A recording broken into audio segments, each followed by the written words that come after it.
Okay, I think we're live. Let me crack my energy drink open. I got a Bang energy drink. What's the flavor here? Purple haze. Purple haze. Here we go. Oh, man. That was a good crack right there.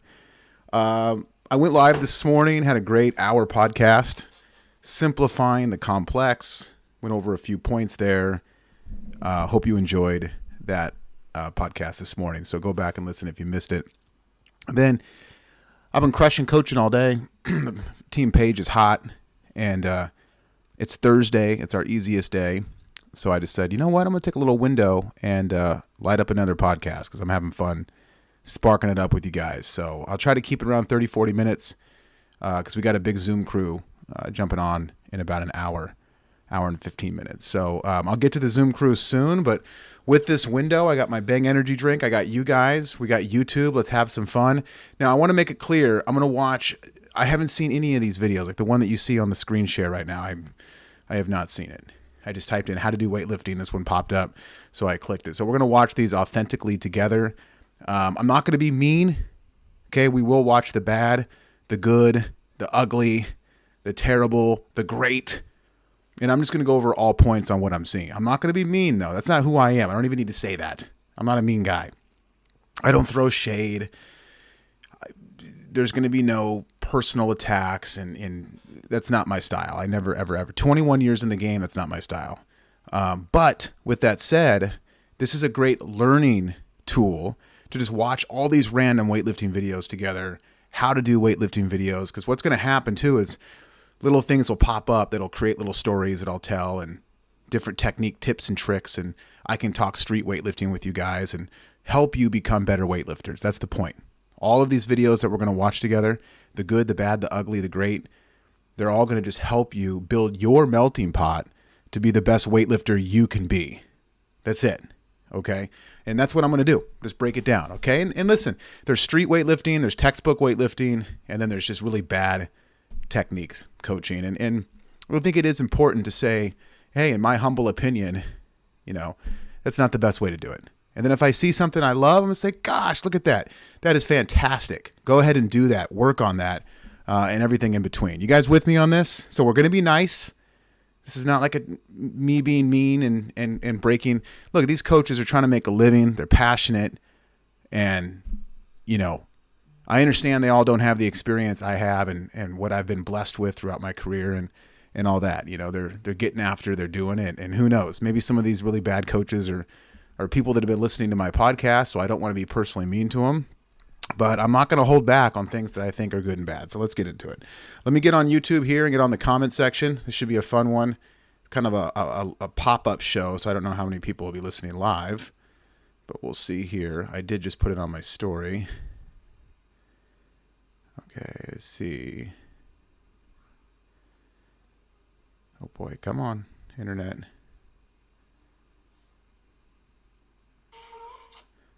Attitude Nation. We're live. 3 watching. There we go. Okay, chat is up. You guys can see the screen. Let's get into it here. I think this might be a little on the CrossFit-y side. WOD prep, I have no idea, but let's get into it. Really thankful. There's a lot that we can work on there. There's a lot of mistakes that she made, which is a good thing. I was actually kind of worried she was going to do a beautiful, perfect clean to start. So with that, let me demonstrate for you what I wanted to look like. Did a good job of the... First of all, right off the bat, for coaches out there, just never use a PVC pipe. I'm just very anti-PVC pipe. Get a bar. Get a bar in your hands. Now, of course, if you're working with the youth, broomstick bar, that's great. But a grown woman here. By the way, I own these Reebok shoes she's wearing. They are the worst shoe ever. Now, I think they look good.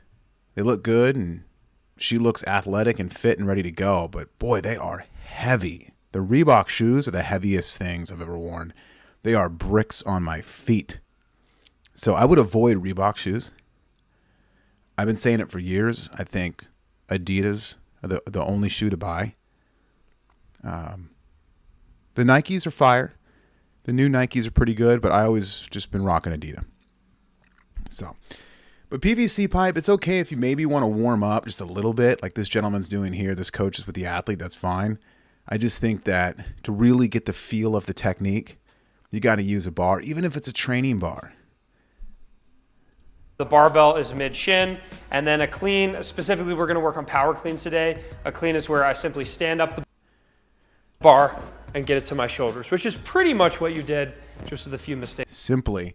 Let me tell you something. I know I just got done doing a podcast this morning about simplifying the complex, simplifying sport. There's nothing simple about snatch, clean, and jerk. It's the most complex. It's the hardest sport in the entire world. It makes golf look easy.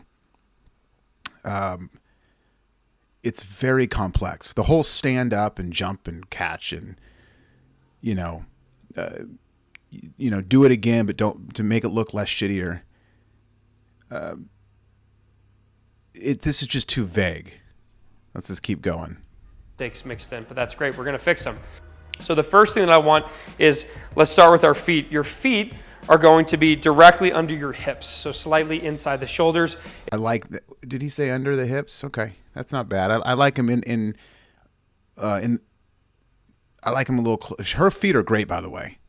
Her feet are fantastic. Look at her feet, close together. Like, she's just a freak athlete. You could tell.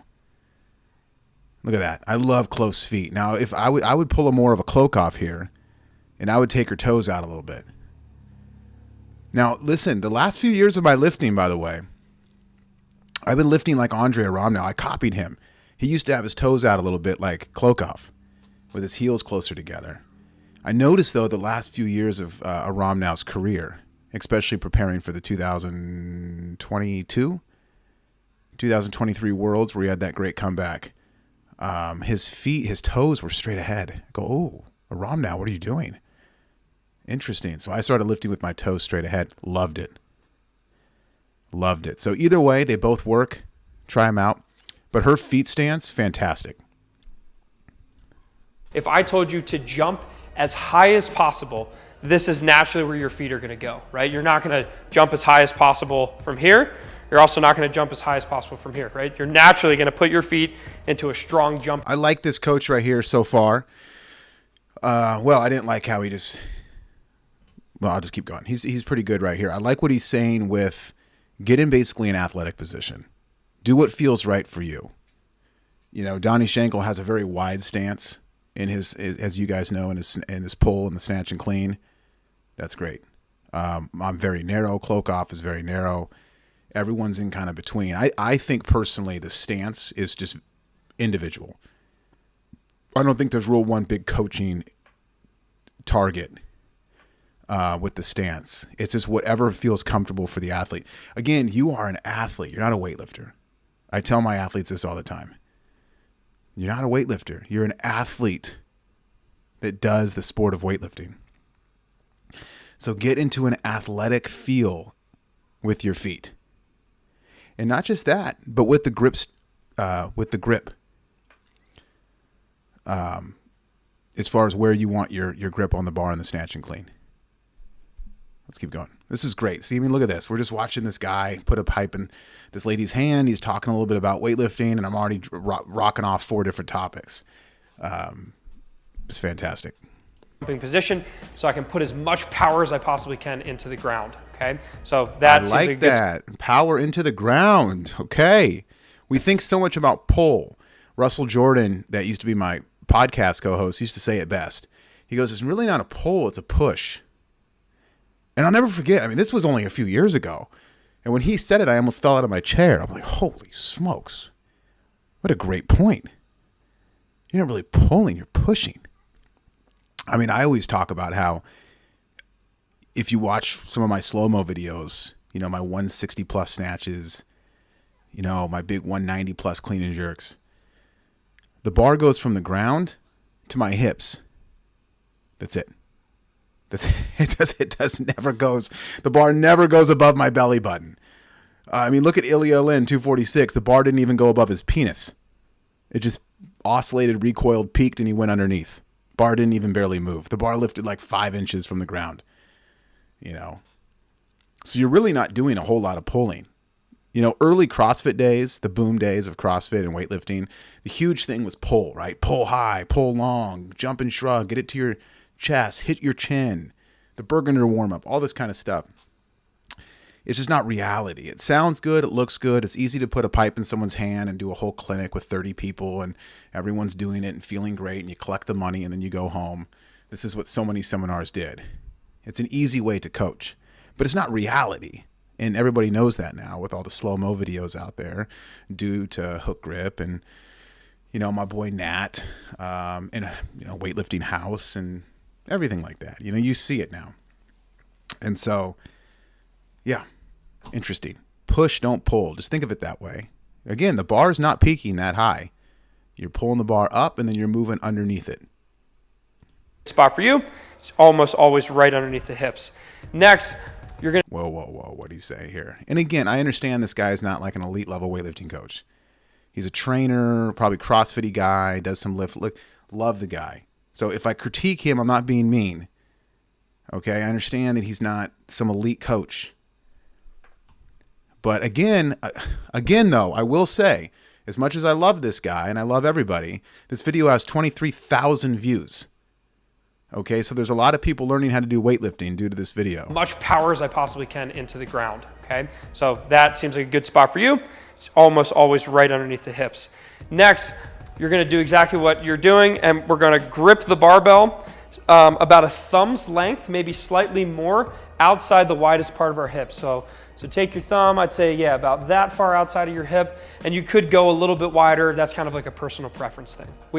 So far, he's money in the bank. This guy's great. I love the grip. I personally would bring it in more. I always coach my athletes. I want the fist touching your legs. I have a very, very, very narrow grip in the clean. Like my hands are right where the bar goes smooth. That's how narrow my grip is. Like when I'm racking that bar in the clean, that bar's into my throat. My elbows are up high. And I mean, very narrow. Very narrow. Like my thumbs are hitting the side of my legs in the contact. That's how narrow my grip is. I have narrow feet and I have narrow grip. Same in the snatch grip as well. So, but again, he is right. Coach is right here. It's a personal preference with the grip. Are going to have you hook grip the bar. Hey. I know she's already doesn't like it. That's fine. But for now with the PVC pipe, all you're going to do is you're going to take your thumb and then wrap it. See, this is fantastic coaching, by the way, by this coach. I love the fact that he's right off the bat, even with the PVC pipe, he's teaching the hook grip. He laughs. He knows, look, this guy's got some street credit here. He knows that the hook grip hurts, especially for beginners. It's going to bother your hands for a few months. It's going to be very uncomfortable. You know, he's like, I know it's a PVC pipe, but let's learn. There's a lot of coaches out there that would skip the hook grip and the PVC pipe, but I like how he's, you know, teaching it as if this is a world record. With your middle and index finger. That's just going to help make sure that bar is safely not going to fall out of your hands. Yeah. And then from here, just watch a couple times. What I'm going to have you do is I'm going to have you dip. So this dip is really good right here. I like it. You know, you'd call this on the streets, you'd call this Penlay step 1. You'd call this the power position, the point of contact. I like how he's got a little arm flex. Good for him. The bar's high thigh. You know, he's back on his heels. His knees are slightly pushing out. His torso is vertical. Personally, I like his hips pushed back a little more. I'm a little weird like that. I teach my athletes to push the hips back, arch the lower back more, and keep your torso more vertical. I would also have my athlete break the arms probably a ½ inch more. Again, I know that's controversial, but it shouldn't be at this time of life in 2025. But all in all, this is a really nice power position here. Like Penlay would be very happy. Let's keep going. Okay. And when you dip, I want you to keep your torso vertical. So you can see I'm just kind of bending at the knees and at the hips. I'm not leaning forward or anything like that. That's good advice, by the way. Good advice. Don't lean forward. Now, I know a lot of my athletes, when they do, like today. Wait, I'm sorry. Hold on. Yesterday, we had snatches from the Penlay step 1. Triple, by the way. So some good volume, some good time under tension. Some athletes lean forward in the load up of the Penlay. I'm okay with it. I'm okay with it. It's not ideal. I actually prefer my athletes to pause for a few seconds just to feel that bar in the hips, to feel that position, to work that position before exploding. Some athletes don't pause. They kind of use the momentum of leaning forward. Listen, as long as the bar's in the hips, as long as you're on your heels and you're training hard and your catch position's nice and you're not jumping forward, I'm very happy, right? I'm not going to be too picky there. With some athletes, I'm a little more picky than others because there's some things I want certain athletes to be working on, and you got to remember that as a coach. So for everybody watching, hello, jump on, comment. Even if you disagree with me, throw it out there, ask questions. We're just breaking down some fun weightlifting technique. But so far, this coach is doing, I wish I get his name here. Head coach, want to see some familiar snatch. CJ. All right, CJ. Just going to dip. And then when I say stand, you're just going to stand as aggressively as you can, and you can kind of let those shoulders pop up. So I'm going to say down, up, and that's all I want. So pretty much all that's happening is I'm standing really aggressively, and that momentum kind of carries my shoulders up a little bit. So dip. Okay, so she let the bar slide too far down. Notice her arms are straight. So perfect beginner here. She's making rookie mistakes. Unlike coach. Coach was money in the bank. Now we'll see if he corrects it though. But I don't like how her arms are straight. I do not coach straight arms. I do not lift with straight arms. I personally think I always try to avoid the word wrong. Because if you're doing the lift and it's within the rules, there's no wrong way to lift. I've been saying that for 20 years. So I won't say wrong. You guys almost got me there. You almost got me. I highly disagree with straight arm lifting. Let's put it that way. So what I would do is I would break her biceps, break her arms and elbows back, build some tension into the body more.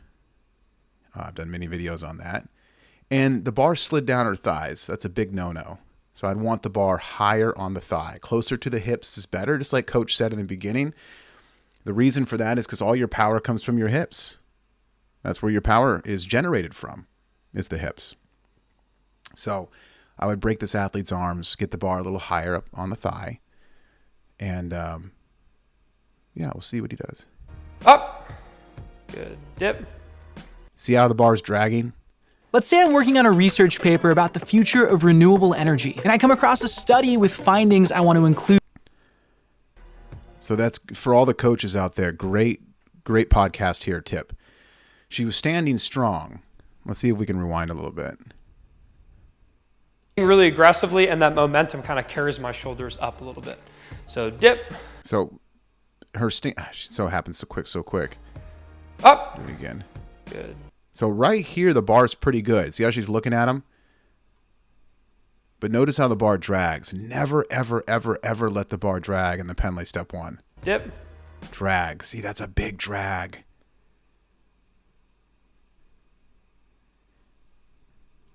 Up. One more. Dip. Up. Good. Okay. So from here. Oh, he didn't correct it. Man, kills me. Listen, I understand that I'm playing Monday morning quarterback on Coach CJ here. He's got a video filming. he's got a lot to coach. She's a newbie. So I get it. I'm not saying that he's doing anything wrong. But good learning advice. Just don't let the bar drag. I would have broken her arms, got the bar higher on the thigh. I'm not a huge fan of the whole stand and shrug thing, but I get it. He's teaching a very basic beginner, and I think he's doing a really good job so far. Now what I want us to do is we're going to actually let that barbell start to drift up a little bit more. So what's happening here is I have that slight dip. See, look at that. Oh, he's not good right now. There. Look at that right there. See, Coach CJ is money in the bank. He's got that arm flex. The bar's high on the thigh. Look at his grip, by the way. It's more narrow than he coached. He's a little more like me here. He's got a real narrow grip. It's almost touching his thighs. Really good Pendlay step 1 here. And then I'm driving. I'm adding basically momentum to the bar. The bar's starting to float up. And now all that's going to happen is I'm going to let my elbows bend. Okay, so slow motion, it looks like this. Dip, up, and I stand, shrug, high pull. Yeah, so that is 1000% incorrect and not reality. And here's a gentleman who, gosh, do you blame him? Probably not. Maybe I'm being too nice to him, but this is just a perfect example of, he's probably one of these coaches that has taken a lot of certs. He spent a lot of money and time. He's, probably a phenomenal coach, a great motivator, and he's built a great melting pot. But the reason why I'm doing this segment of this podcast is because it's coaches like this that fall victim, in a sense, to the cookie cutter textbook weightlifting technique. They learn it and then they teach it. You know what I'm saying? Is it his fault? Not completely. I would say it's his fault for not gaining more street knowledge. Not going to, getting in the trenches and in the sport itself. Lifting with some heavy hitter cats. Taking some seminars that athletes are just coaching the way they lift, like a West Kit seminar where they're not connected to any level 1, 2, or 3. Nobody on planet Earth is pulling the bar this high in the finish. Nobody. Maybe back in the 60s, in the 50s and the 40s, before the bar was allowed to make contact with your body. But driving the elbows this high, shrugging this high, and taking the bar well above your belly button, close to your chest, is just 1000% not reality. And you see a huge problem with this is when coaches coach like this, and then athletes perform it. Then the bar peaks too high, the bar crashes on them. We see broken wrists, we see bad timing, the athlete's up top too long. And this is another reason, by the way, that so many athletes end up powering more than they full starting out. They have a bad habit of racking and holding everything too high, because they're peaking the bar too high. And then they have no relationship in the full depth. At the extension of the finish, the bar should be in the same place the coach had the bar in the thigh. It should be in the thigh. The entire extension, the entire finish, the bar should still be in the thigh. The only time the bar comes off the thigh is once the bar recoils from the oscillation at the top of the extension. Therefore, the bar is weightless, and now you're going to pull yourself under. You're going to jump under a weightless bar. Of course, the best example and the most extreme example is Ilya Lin's 246. You can watch my slow-mo videos and so forth. But so here we are with this. And, I just don't know where this came from. Of course, before 1964, if the bar touched your body, it was a no lift. So technique used to be like this. If you can't make contact with the body and you can't create oscillation to recoil, how are you going to peak the bar? Well, you're going to peak the bar just like Coach CJ here. You're going to peak it high with the arms. You're going to use those traps, and then you're going to pull underneath. But the game has changed dramatically, and obviously you can see it with the videos over the past 5-6 years. And you could see it with the lifting because of the changes in the rule and the advancement of technique. And so, let's keep going. Okay, and the bar's coming maybe a little bit above my belly button, so about right here. It's coming to about here, and then I'm going to reset. Full speed, it looks like this. Dip, go. Okay, and that's all that's happening. So you're standing, shrugging, and then letting that bar drift close to your body to about right here. Okay, nice and quick. Ready, dip, go. Good, dip. Go. Good. So she's doing a high hang upright row. She's basically doing like a bodybuilding movement. She's doing an upright row from a high hang. Tell me I'm wrong. Okay. Now see, here's another problem that I don't understand while watching this video. Is this a drill? Because I get that, right? The hit and catch drill that I do, and a lot of other drills that I have. People come at me and they throw rocks. And I have to remind people, I go, hey, this is just a drill. Okay, I'm not obviously telling you to swing the bar out and then before you pull it back in. The hit and catch drill is a contact drill. It's an oscillation drill. It's a rhythm. It's a feeling drill. It's a vibe drill. But is this a drill, or is this how to do a power clean? Because thus far, notice, even though I completely disagree with this method, she's not getting up on her toes. She's still on her heels. Her feet aren't moving. She's not leaned back. Are we not going to teach any arch at all? We're just going to teach a vertical finish. You show me a lifter with a vertical finish and I'll pay you $100. Dip, go. Wow. If she was doing what a lot of people do, which is this, dip and up, where the bar comes really far away from the body, when the barbell stays close to our body, it allows us to lift more weight. The farther the barbell drifts away from us, the harder it is to lift. Here's an example. If I was holding, let's say, a 5-pound dumbbell and you held it right here, right? You could probably hold that for a while. If I tell you to go like that, it's gonna be very tiring, right? It's just leverage. So the closer you can keep it to your center mass, the stronger you're gonna be. That's why we wanna keep the barbell nice and close to our body. All right, so the next step, here's what we're gonna do is... YouTube, can you guys hear the coach talking? Can you guys hear the video? Will you guys just give me a thumbs up on the chat? Thank you. I'm gonna have you actually, let's actually get the barbell to your shoulders. This is just a hang clean, hang muscle clean. So I'm gonna say dip. Okay, you've dipped down a little bit. And then when I say up, slow motion, it's gonna look like this. You're gonna stand, shrug, high pull, and then I want you to catch it on your shoulders. Full speed, it looks like this. So dip, go. Okay, and all that's happening is I'm driving. This must be some sort of drill, because now he's just doing a high pull to the chin and then turning the elbows through, and his hips aren't even moving. He's not moving his feet. He's not pulling under at all. So I guess I'm a little confused. Are we doing a drill here, or is this an actual how to clean? So for the coaches out there, you got to make it really, you got to make it clear. I don't know what this is. This is wild. We'll keep watching though.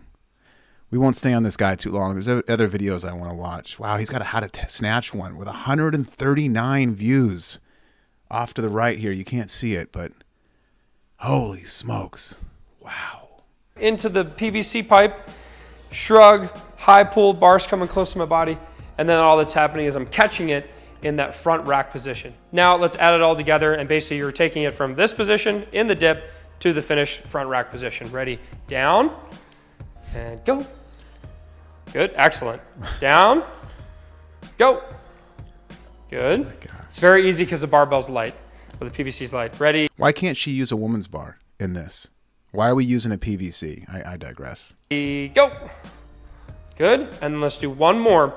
Except this time, why one more? I don't want you. Why one more? What are we trying to perfect here? We're doing a high hang, upright row, flipping rack with a PVC pipe. What are we doing the reps for? Okay, and now he's got the PVC pipe to keep it close. Yeah, we understand. If you carry a TV, it needs to be close. If you take the TV out in front of you, it's harder. Oh boy, I'm trying to stay paused. I love everyone. Everyone come, group hug, and all smiles. You to hit this PVC pipe. Ready, go. Yeah, of course, she's fine. Choose the bundle plan that's best for you. That's a great idea. You're gonna love this. Ready, down, go. Excellent, that was good. Do one more, down, go. Sweet. So, one thing, she did it a couple times, and you might not have been able to see it because of the angle, but she did a couple times where she would dip and then immediately start to pull the bar up, so it was kind of staying farther away from her body. As soon as I added this blockage, as soon as I said, all right, don't hit the PVC pipe, she kept the bar really close to her body, which is good. Again, if I slow it down, it looks like this. I'm driving through the legs, and only once my legs are done and I get that shrug, that's when my elbows start to bend. So let's do one more just to grease the groove. One more. We got to do one more here. One more. Because we got to practice this. So remember, maybe feet just slightly wider. Good. See, why take it wider? She's comfortable with the narrow feet. You just got done saying that in the beginning of the video. Now you're taking them out? Why? Some of the greatest weightlifters in the world actually go heel to heel. They call it the frog stance. So why are you dictating her feet? And go. Yeah, sweet. Perfect. Holy Beautiful. smokes. All right. So from there, I'm going to start moving her down. So now we're actually going to work on dropping. All right, here we go. So the interesting thing is now we're going to go under the drop. We're going to go into the drop phase. What about the finish? Okay, so what we're talking, number 6 here, what we just learned was the finish. So you're telling me we're taking the pipe, we're pulling it to the chin with high elbows with no uplift with our heels, no toe extension, no lean back, no arch, 100% vertical. And we're just taking the barbell like a bodybuilder, like Jay Cutler, and we're just going to do an upright row to the chin. That's the finish. That's it. We're done.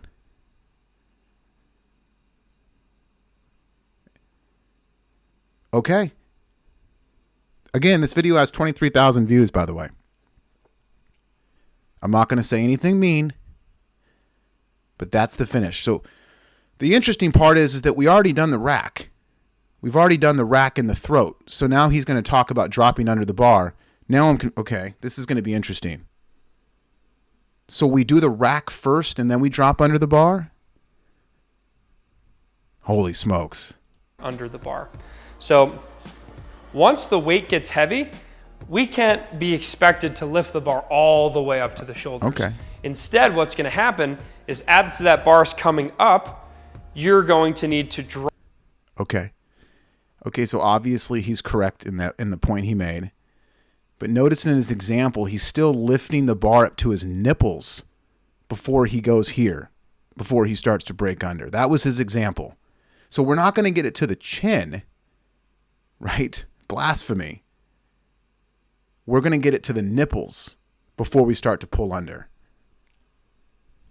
Drop underneath of it to catch it in that partial front squat position, right?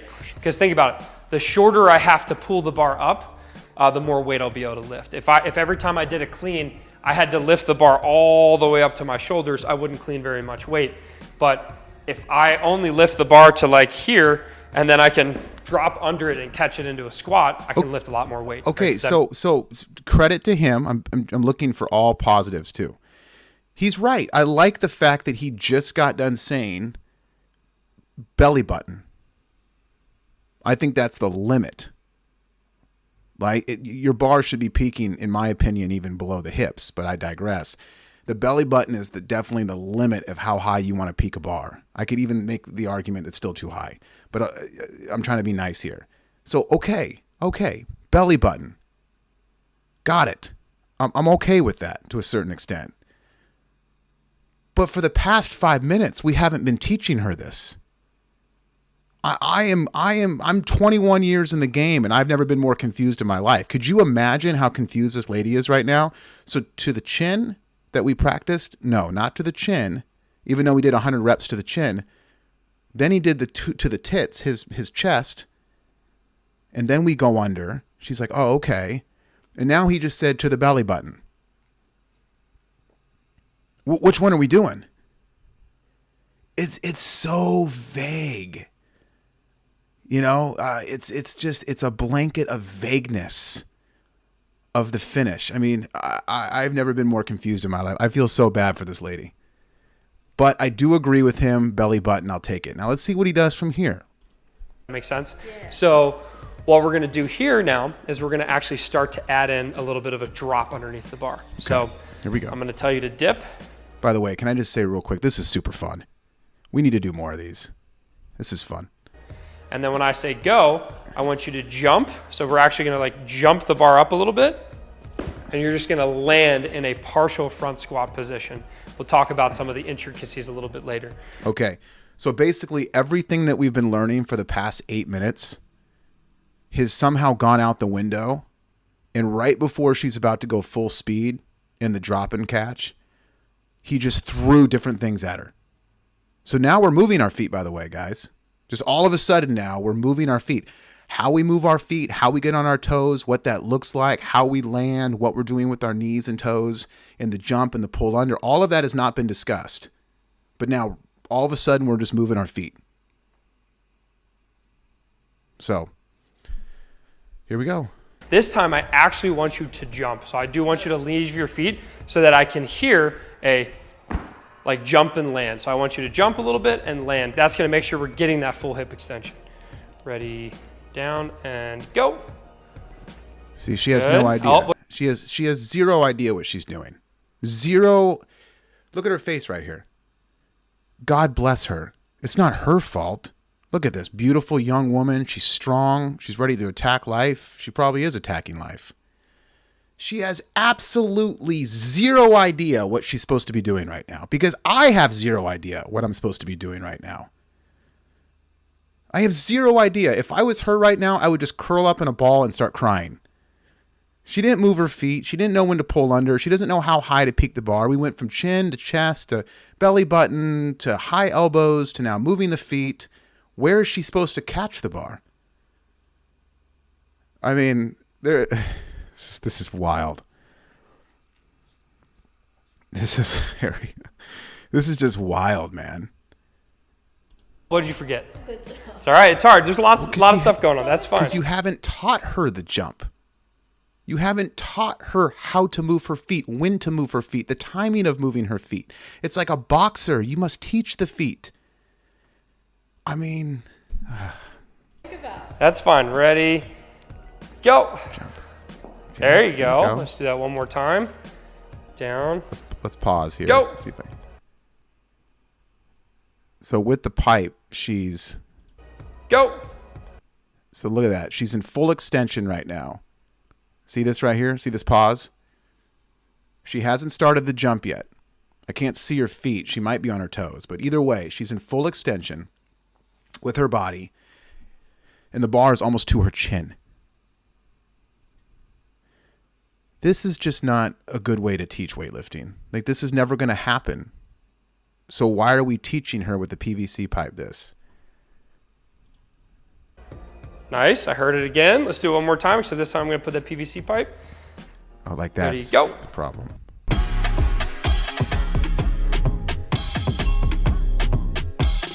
That's the problem, is the bars coming out. There you go. Not bad. Not bad at all. I'm hearing the jump and land.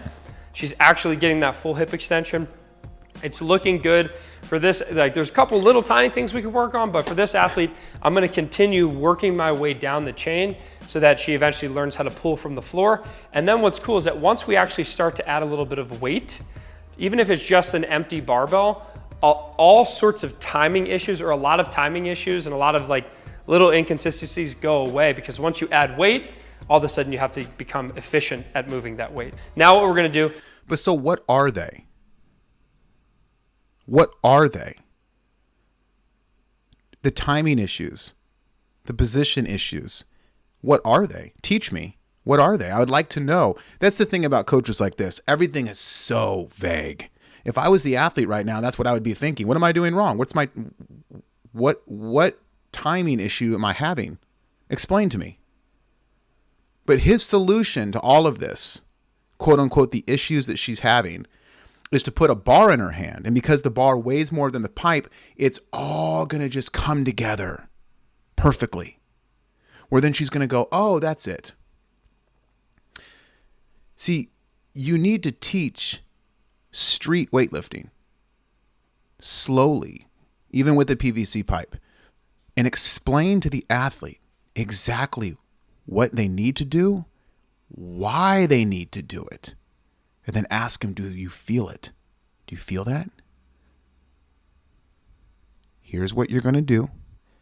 Here's why you're going to do it. And then ask them, you feel that? Those are the three things. He's just saying it's vague. She's making a lot of mistakes. The timing's off. But once she grabs a bar, everything's going to be fine. The only thing we've done so far is done a high hang, upright row, turn and rack. That's what we've done. And we've been coaching weightlifting now for, how long is this video? 10 minutes. Is we're going to start to move the bar down a little bit further. So rather than just taking the bar to maybe here. Now we're actually gonna start taking the bar down. Ideally, the full power clean position or full clean position, the bar starts mid-shin. When there's plates in the bar, that's where it sits.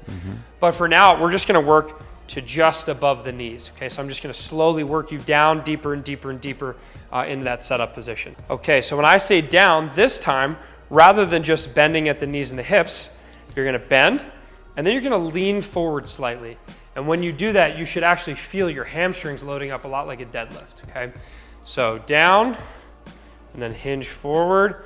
Yeah, and do you feel that in the back of your legs? Or you feel that tension? Okay, cool. It's a really good, step 2. Pendlay step 2 here. I mean, of course, I'd have the arms slightly broken, but that's me being picky. And that's, that's a lot of street weightlifting for a beginner, but I'd have the arms broken. I like how her back is arched.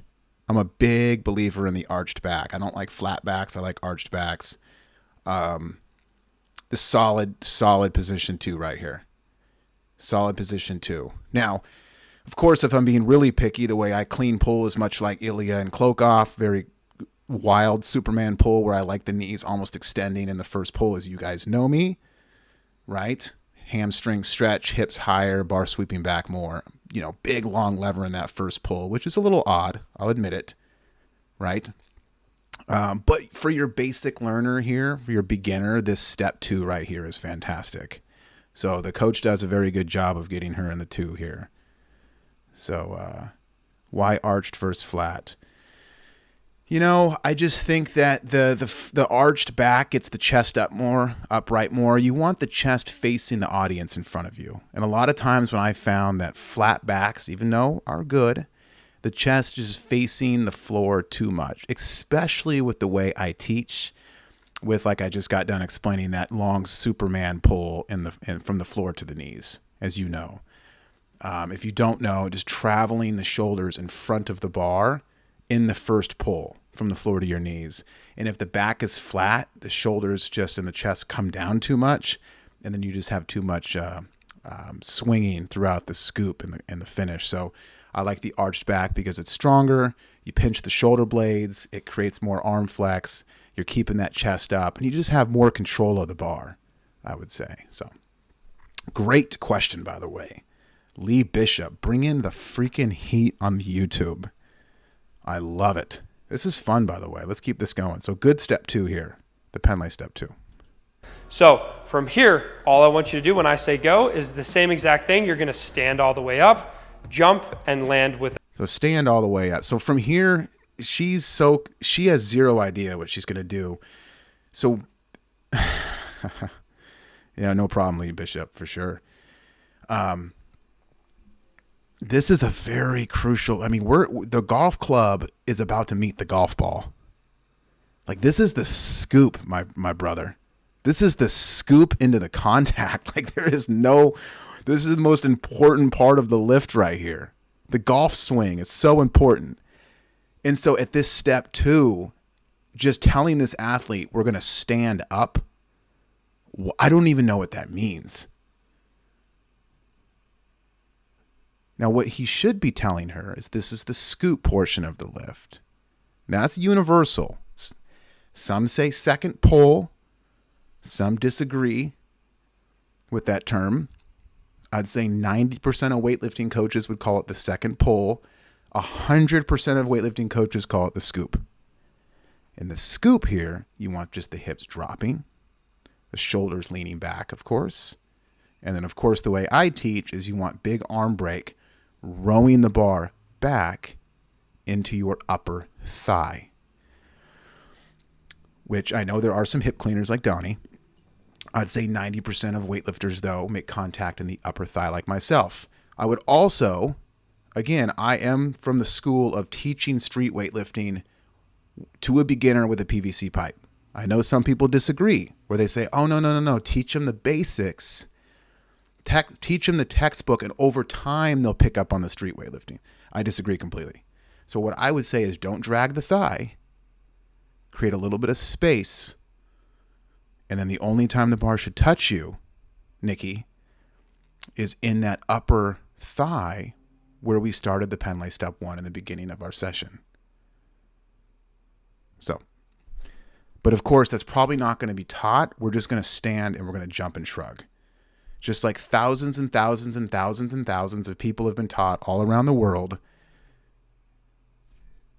which is just not reality. But okay. That barbell on a partial squat. Ready, go. Very good. That was still really good, right? You still did all the pieces except for the little bit of a jump. Ready, go. Yeah. Okay, so she dragged her thigh the whole pull, which doesn't happen in reality. And you're probably saying, okay, John, that's being a little picky. Touche. I'll give it to you. But we're just doing the whole stand up, no explanation of the scoop. We're jumping, we're shrugging, and we're catching. And that's what we're doing. There's no explanation of the scoop, the contact, what happens after the contact, the finish, the timing under. There's no coaching.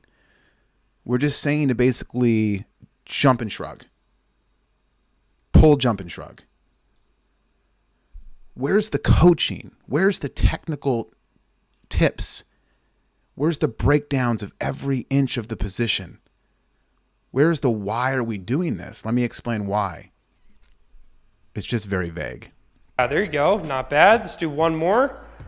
Ready, go. Nice. Good. So she's still not moving her feet. On that one, the toes never came up. We're just not, because we haven't taught the feet. We haven't taught the feet. So she's doing a great job, by the way. I will say he's got a good demo athlete. Nikki, whoever this Nikki athlete is, if you tag her on Instagram, she's a great athlete. So, if anything, she's making him look better than he should look right now. And obviously squatting mobility is not a problem for her. Like that was great. You're already getting deeper and deeper and deeper, which is going to happen naturally as we start to add weight on the bar. Awesome work. Great.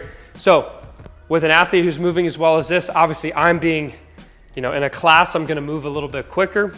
In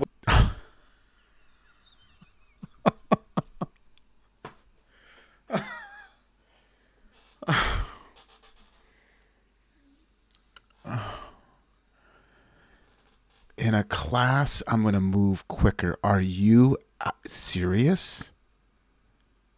You're moving so fast. I don't even know what my name is right now.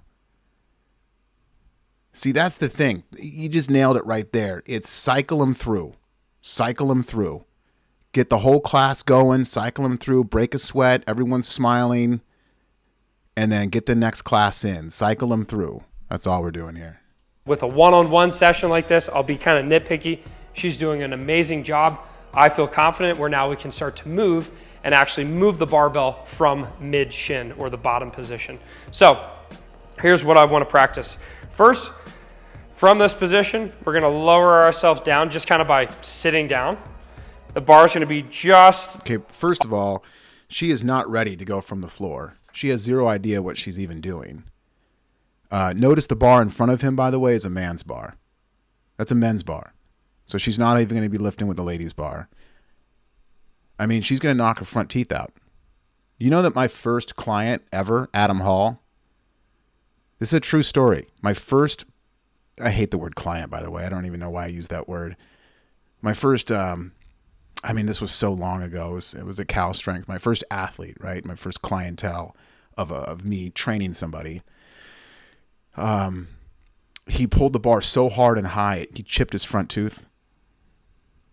Literally, rep 1 of my coaching career. So, but she's going to chip a tooth, man. She's going to hit herself in the chin. She's going to chip a tooth. She's going to fall back. Very dangerous here. I mean, the fact that he's going to put a men's bar in her hand and have her go from the floor. Now, granted, she's a freak athlete. She's very talented. But he's going to put this man's bar in her hand and have her just go full speed from the floor. Very, very unprofessional. Very unsafe. Off the shins. I'm in a strong deadlifting position, except with the clean, I like to be a little bit more squatty, right? It's not quite, hips quite as high. And then from here, what we're going to practice is I just want to do a few reps, not with a full clean. Okay. I just want to do a few reps of you just standing up aggressively. So when I say up, you're just going to go up. Jeez. And that's it. You're just basically, you're almost getting to the jump. You're just getting on your toes. So again, up. Notice there's no hip drop. See the scoop here? He doesn't even know what a scoop is. There's no hip drop. There's no scoop. There's no contact. The shoulders are rolled forward here. I mean, I know it's the PVC pipe, but this... I got a good... hey, Andrew. Yep, second one today, baby. I love that you're on here. Lee Bishop, how would you teach the feet movement for an absolute beginner? Yeah, great question. You know, my hit and catch drill, whack, whack, right? That whack, whack is the bar hitting the hips and then the feet thudding. Just working that. You know, the hit and catch is also maybe a little advanced for somebody to learn the contact right away. I would do it this first session, of course, but maybe like the first thing to do also just pen lay step one. You know, get into a pen lay step one, a power position, if you will. Let's say we're talking about the snatch or the clean here that he's teaching. Get in that power position and then just drive those feet down and rack in a power position. Angel drops that I have on YouTube, getting in that full extension and lean back and then jump down. Also, just empty bar. Like hit your hips with your hand. This is a good one right here. I think I've done a video on this. I don't know, but you hit your hips with your hand and then you jump and you thud those heels down. So you go quick quack, right? Like a jumping jack, quick quack. And then so what the athlete is doing is they're feeling their hand hit their thigh in the clean or their hips in the snatch. You hit right when you hit yourself. You're on your heels still, of course, right? Because that's the point of contact. And then you just jump and thud. Land on those heels in an athletic power position. You know who does things like this that I love is that Chinese lady that does all the panda pole videos on YouTube. Lee, have you seen her? Have you seen her on videos? She's fantastic. I know she gets a little bit of hate. I love her. Just thinking outside the box. She's unique. She's authentic. Like she wears funny clothes. They're awesome, but she's very rhythmatic. I'm a big rhythmatic lifter. The way that I teach, the way that I lift, of course, the sounds, the weird drills, the kick-clack, the click-clack. I love how Kendrick Ferris on the Dylan Cooper podcast a few months ago was like, you got to, what do you say? You got to, he says it different than me. I say click-clack, you know, click-click, whack, whack, whack. What do you say? Those are the two sounds that you're always going for as a weightlifter. Let's see. I have seen her. She does good. She does get hate. Yeah, she's great, by the way. Watch out for that hate. But just little things like that. Just have your athlete get into a power position, have them hit their body, and then jump into a power snatch with just an empty bar. Just not an empty bar, just your hands. Just thud, thud. Also, get the athlete up on their toes, and then jump down like an angel drop. Land on the heels. Toes. This is you know that drill I did with Tim Walker where I'm holding the barbell and I'm leaning him back? That's another good one. This is the extension, right?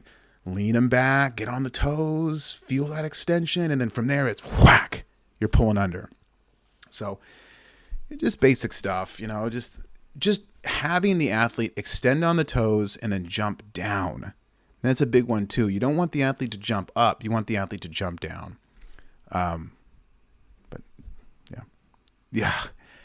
Cacao. There it is. Thank you. Soto, you're the man. Great. Yeah. Kendrick Ferris, the GOAT of American weightlifting. My God. I love how Ferris says that. Cacao. That's great. We got another comment here. I've been taught a variation of slapping thighs and landing into the power position with focus on loud feet. There it is. Simplicity is king. You know what's in your cheap protein powder? Well, here to tell us is all-natural fitness athlete Paul Sklar. All right, let's see. Oh boy, what's happening? All right, well, and we're back. Ready, down. Good, feel that tension, looking pretty good. Up. Good. Down. What'd you do? You bent your elbows, right? Yeah, that's good. I mean, You bent your elbows. What does that mean? So notice too, this athlete, and by the way, of course, it's not the athlete's fault at all, but she's pulling the bar completely vertical the entire pull. Now, from the start position to the knee, there are some coaches and great athletes that teach a vertical bar path, and then the bar slowly kind of swoops back a little bit into the body in the scoop. Some more extreme than others. Okay, that's fine.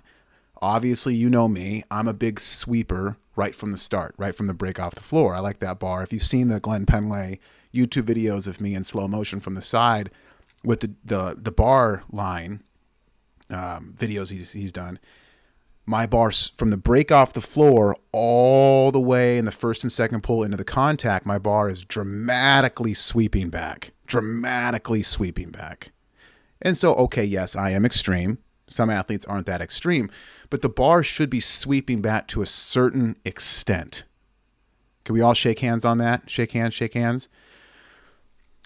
This athlete is learning how to pull the bar completely vertical from the start all the way, I guess, to her chin, because that's how she's been taught to finish. Notice how the bar is just going, that's just not good coaching. The bar needs to swoop back to at some point in the pull, because if there's weight on this bar and she's pulling completely vertical, then the bar is going to lean her forward in the finish. She's going to not move her feet. She's going to land. She's going to front squat, basically pull under on her toes. And she's most likely going to have an elbow to knee hit and break her wrist. The bar wants to float up. Ready, go. See that? She's just pulling straight up. There's no swoop. There you go. Nice.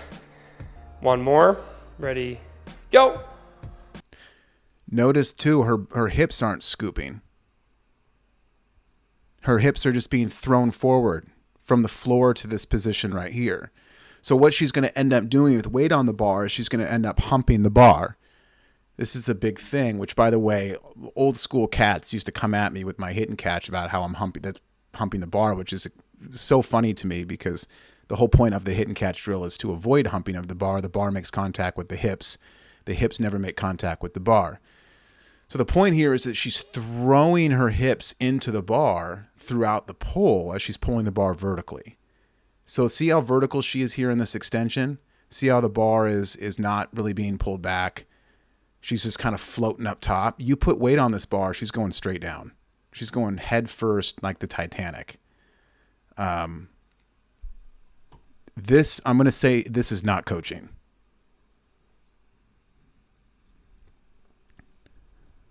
There you go. That was the best one. Let's do that one more time just to practice.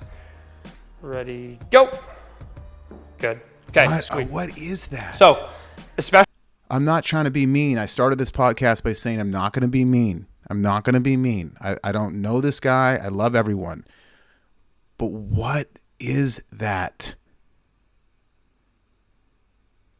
What are we doing? And this is what's being taught all around the world, especially back in the day at CrossFit gyms all around the world. This was what was being taught. But then, of course, I make a video of doing street weightlifting and contact and arched angel and all of these things and arm break that really happen. And then I get rocks thrown at me. Not to play my violin. I've done that enough. But it's like, I used to sit back in the day and go, are you serious? I'm getting the heat? Of course, I've been justified. What do you call it? Verified? The last few years, thankfully, with enough slow-mo videos out there. And that's been nice. But what is that? Man, come on. And 23,000 video likes or views on this video. I mean, look at these comments probably. Thanks for posting this, coach. I'm going for my 1 rep max clean today.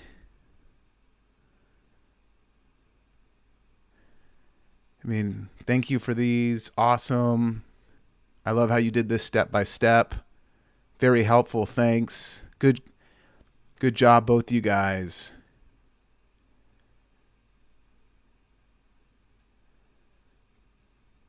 Look at this bottom comment here. Should the bar be touching the shin? Actually, yes, it should. But the second the bar, the weight breaks the platform, we don't want the bar touching the shin. Good question, though. Let's get back to it. especially because we've been really practicing this clean, right? And getting the bar to your shoulders. I can tell you want to do it. Now let's add it all together. Thank you, so Andrew. Vindicated. We've demonstrated that you can stand up and get that full hip extension. Obviously, we know that from here to here, you're good because you did a bunch of reps like that. So now we're going to put those two pieces together. So you're going to stand the bar up. And then remember, pretty much once you're here, you've already practiced it. By the way, look at that. Look at the position Coach is in right now. I want you to look at the position that Coach is in right now. Phenomenal. Phenomenal. See, this is the thing that I have so much trouble with. This coach is at times getting into some really, really, really good positions. Look at that. That is a professional elite level first pull. And he just did it without even thinking. He was just talking. He looks over at her. Look at that. Even Andrea Romnow feet position where, you know, a Romnow where his feet in the middle of his feet kind of move up off the platform, like he lifts on the side of his feet. His knees are back. Look at the Superman pull. Hamstrings are stretched. His shoulders are traveling forward. Hips are high. His back is most likely arched because I've seen it before from the side. He's got a little flex in the arm, which I always love. And the chest is up.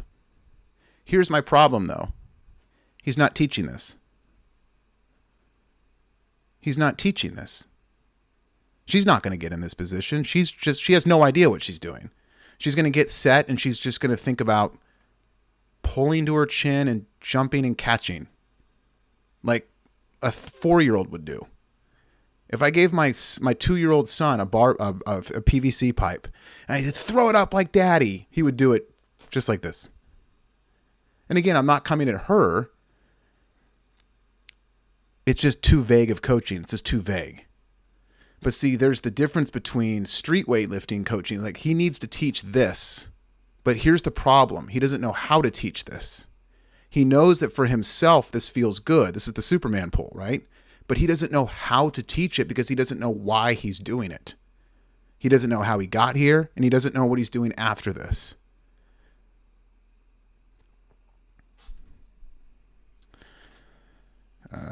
Chest over bar, knees slightly bent. Yes, is that the power position? Power position is when the bar, the clean here, for most weightlifters, when the bar makes contact in the upper thigh. That is the power position. Hips low, torso vertical, contact of the bar in the high thigh for some weightlifters into the hip. In the snatch, it's the bar in the hips. Let's keep going. It a lot, and that's full hip extension, catch in a power clean position. All right, so let's now we're going to put those two pieces together. So you're going to stand. So watch this. I'm going to try to pause this coach, and this is a good example. This is why people got mad at Klokoff. I'm just going to say it. Nobody loves Klokoff more than me. Klokoff came to the States and did seminars, and everyone was excited to learn how Klokoff lifts.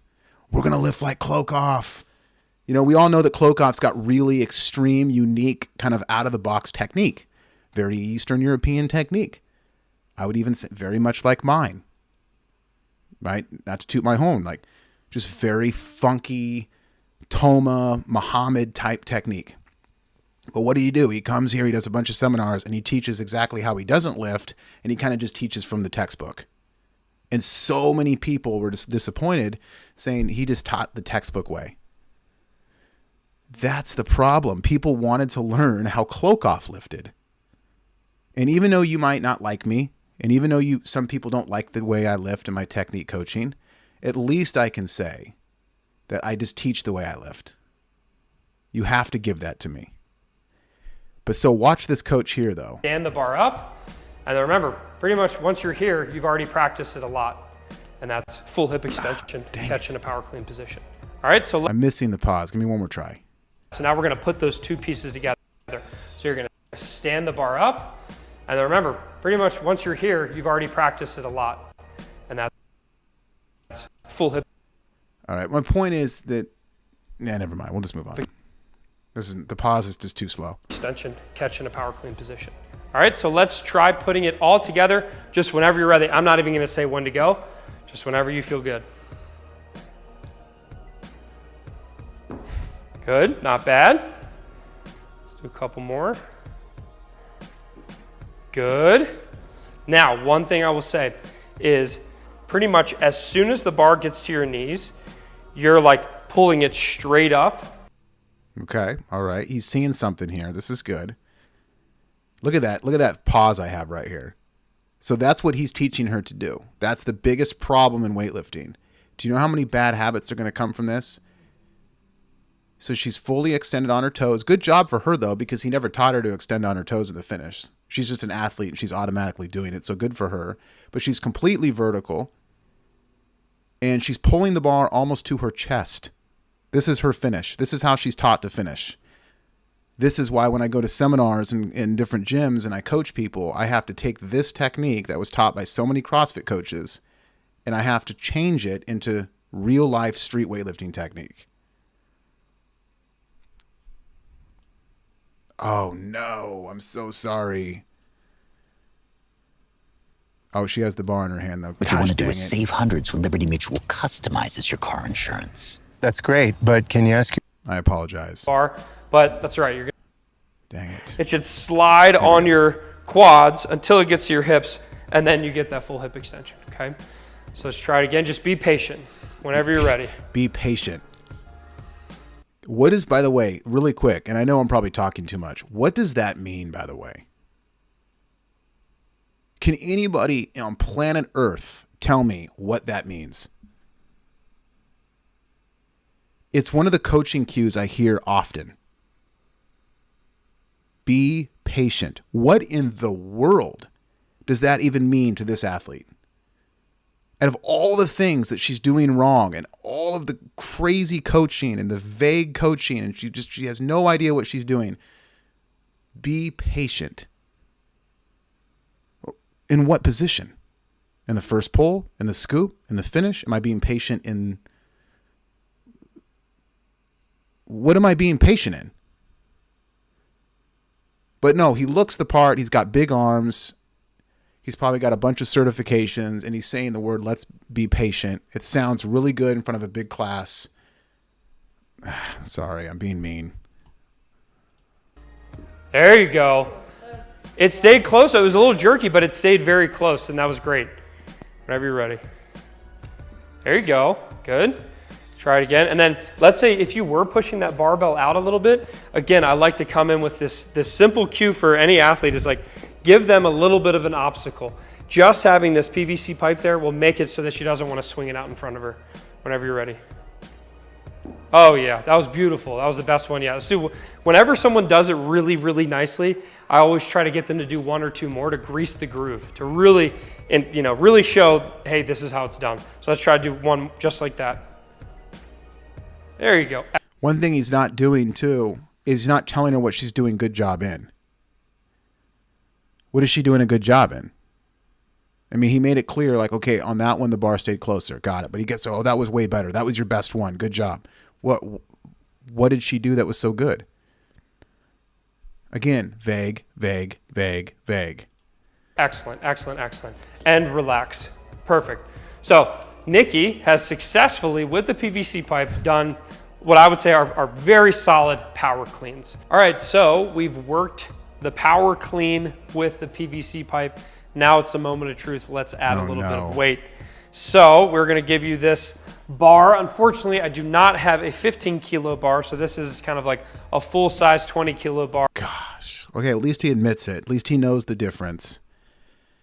Oh my gosh, my hands are sweating right now. I'm sweating. I am nervous for this lady. She is in absolute panic mode right now. We are going from the floor, guys. Here we go. But that's right, you're gonna move it great.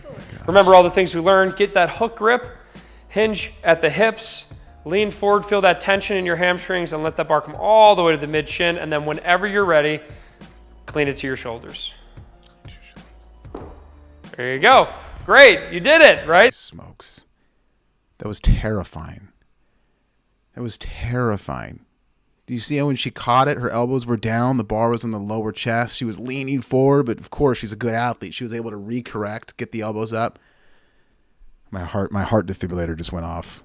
This right? The bar got to where it needed to go. There's obviously a few things that we can work on in there. A couple things. If you notice when she's holding the barbell, when she gets it to her shoulders, she still has the hook grip, which is okay. It's just gonna maybe hurt the mobility. But she's basically death gripping the bar and holding it like this, which I'm imagining it's probably feeling pretty heavy for you, right? You can see the bar's not resting on the shoulders. So what I wanna teach her now is where to actually receive the bar. So when you catch a clean, you should actually have almost all of the weight on your shoulders. So much so that you should be able to do that. You should be able to take your hands off of it and the bar stays on your shoulders. So let's try that out really quick. Yes, see how you've rolled the bar back into your fingers? Okay, it maybe puts a little bit of pressure in your neck, but it's not too bad. And then what happens is that with your elbows up, it creates a shelf. If your shoulders drop, what's gonna happen? That bar rolls forward, it puts pressure on your wrist, it feels terrible. But when your elbows are up, it creates a nice shelf. And then if you can for me, just take your hands off of it and go like that. Look at that. That's good coaching. That's good. I like the zombie coach right there. So what he's having her do here is great. Zombie rack. Beautiful, strong, great athlete lady all day in the rack position. Great. And he's doing a good job. I mean, I do disagree. I mean, you could still have a death grip on the bar and still get into a great zombie rack like this. I know I do. So just to say that you have to have it on your fingertips like that is not true. Again, he's just being vague. But to get into a good rack, the technique must be a prequel. There must be a prequel to the rack. But we're not going to address anything of the actual lift. We're just going to go over the rack. That's my so. That, right? And you can do it because you've created that strong shelf with your shoulders. It's not choking you. It's just like basically nestled right into your neck. Awesome. The goal is to just pull the bar high enough or dip low enough to where the bar only comes to shoulder height. It shouldn't ever come above your collarbone, really. What does that mean? I have zero. I mean, 21 years in the game, I have zero idea what he just said. The bar must become. Let's break this down real quick. Bar high enough, and you can do it because you've created that strong shelf with your shoulders. It's not choking you. It's just like basically nestled right into your neck. Awesome. The goal is to just pull the bar high enough. The goal is just to pull the bar high enough. So what are we talking about here? Are we talking about the finish that we've gone over a million times? Like, because we've gone from the chin to the chest to the belly button. But now when she does it with the bar and the PVC pipe, she's just jumping. She's pulling it to her chin and then jumping and catching. And you said it was good. But now we're teaching the bar must just get high enough. Where? How? Teach her. Teach this young lady what you're talking about. Look at her. She's just looking at this guy like, what are you talking about? I don't know what he's talking about. Enough or dip low enough to where. Or dip low enough. Dip. What does that mean? Dip or dip low enough. So, oh man. Whew. Where the bar only comes to shoulder Only comes to shoulder. height. It shouldn't ever come above your collarbone, really. It shouldn't become above. Okay, so he's talking about the rack. So I think the first portion of this amazing speech was that he was talking about the finish, and now he's talking about the rack. Or much above it. Much above it. Okay. Whenever you're ready. Here we go. Holy smoking biscuits.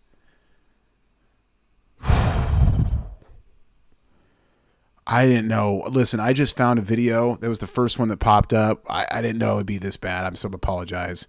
But I guess we can learn a lot from this, with technique talk. I hope I'm helping you. I hope I'm not being too mean. I mean, the fact that he has a snatch video here that has 139,000 views is out of this world. But hey, free market. Free market, baby. Make your money. And you know what? At the end of the day, I guess if he's changing lives and people are happy, good for him. So who am I? I don't want to sound like Mr. Grumpy, but my point is that I'm very passionate. I love the sport, and I think this guy could be doing better. I feel bad for the athlete, and hopefully with all these conversations, you're learning something as well. There you go. Good. And so notice how he's given up on the feet. Notice that. The give up. I call it the give up. And so many coaches do this. they get overwhelmed with the full lift. A lot of newbie coaches do this. He's completely given up on the feet. They were a pretty big deal in the beginning about moving your feet, landing on your heels. Of course, he never taught her how. He just said to do it. He didn't explain why. Those, of course, weren't explained. But now every single rep with the bar, even in the PVC pipe full reps, he's completely just given up. He doesn't give a rat's F. Why? Why not look at her and say, hey, Nikki, you're doing a really good job. What I need you to focus on next time is jump under the bar and let me hear those heels thud that platform. Just, like a doof, and then show her with your feet. Let me hear those heels. That's what coach wants to hear. And just go, oh, okay. And then she's going to go, woof, cow, as Ferris would say. Well, of course, the first cow won't happen because she's not making contact, but I digress. But yeah, we've given up on the feet, though, team. So. You can see it's right in that front rack position. Excellent. Let's try that one more time. Go. Ever find yourself working on a school paper, struggling to rephrase a complex sentence without losing its meaning? So let me pause this real quick. So what we're really doing here is we're doing a reverse curl and half squat. We're just curling the bar up and then catching it in a quarter squat. There's no coaching. There's no technique. There's no here's why, here's what to do, here's how to do it. She's just taking the bar, she's curling it to her chin and then catching it. That's all she's doing. Video has 23,000 views. So what happens is she uses her legs to about right here. And then as soon as she gets to her knees, you're pretty much only using your arms. And the bar's not sliding on your thighs like we want. You've never taught her that. You've never taught her. Now, I disagree with that. The bar should never slide up your thighs. But let's just say, fine. There are some athletes that have a little slide. It's hard to find. They're out there. Especially way, way back in the day, it was more common. So I'll just lay my sword down with that aspect of technique. Fine. But you've never taught her to drag the thigh. What do you mean? What do you mean? You've just told her to pull it straight up. This is the first time you've mentioned dragging the thigh. There's no pullback. There's no sweep. And all of a sudden now she's got the men's bar in her hand and she's finalizing the coaching of the power clean, so you call it. She's now just automatically supposed to know that she needs to drag the thigh. Where'd that come from? That should have been lesson number 1 if that's the way you coach. And as far as the arm, now listen, I'm getting way over this guy's head with the arm break. There doesn't even need to be. This lady doesn't even need to hear early arm bend. Like, I understand when to pick my battles here, people. You know me.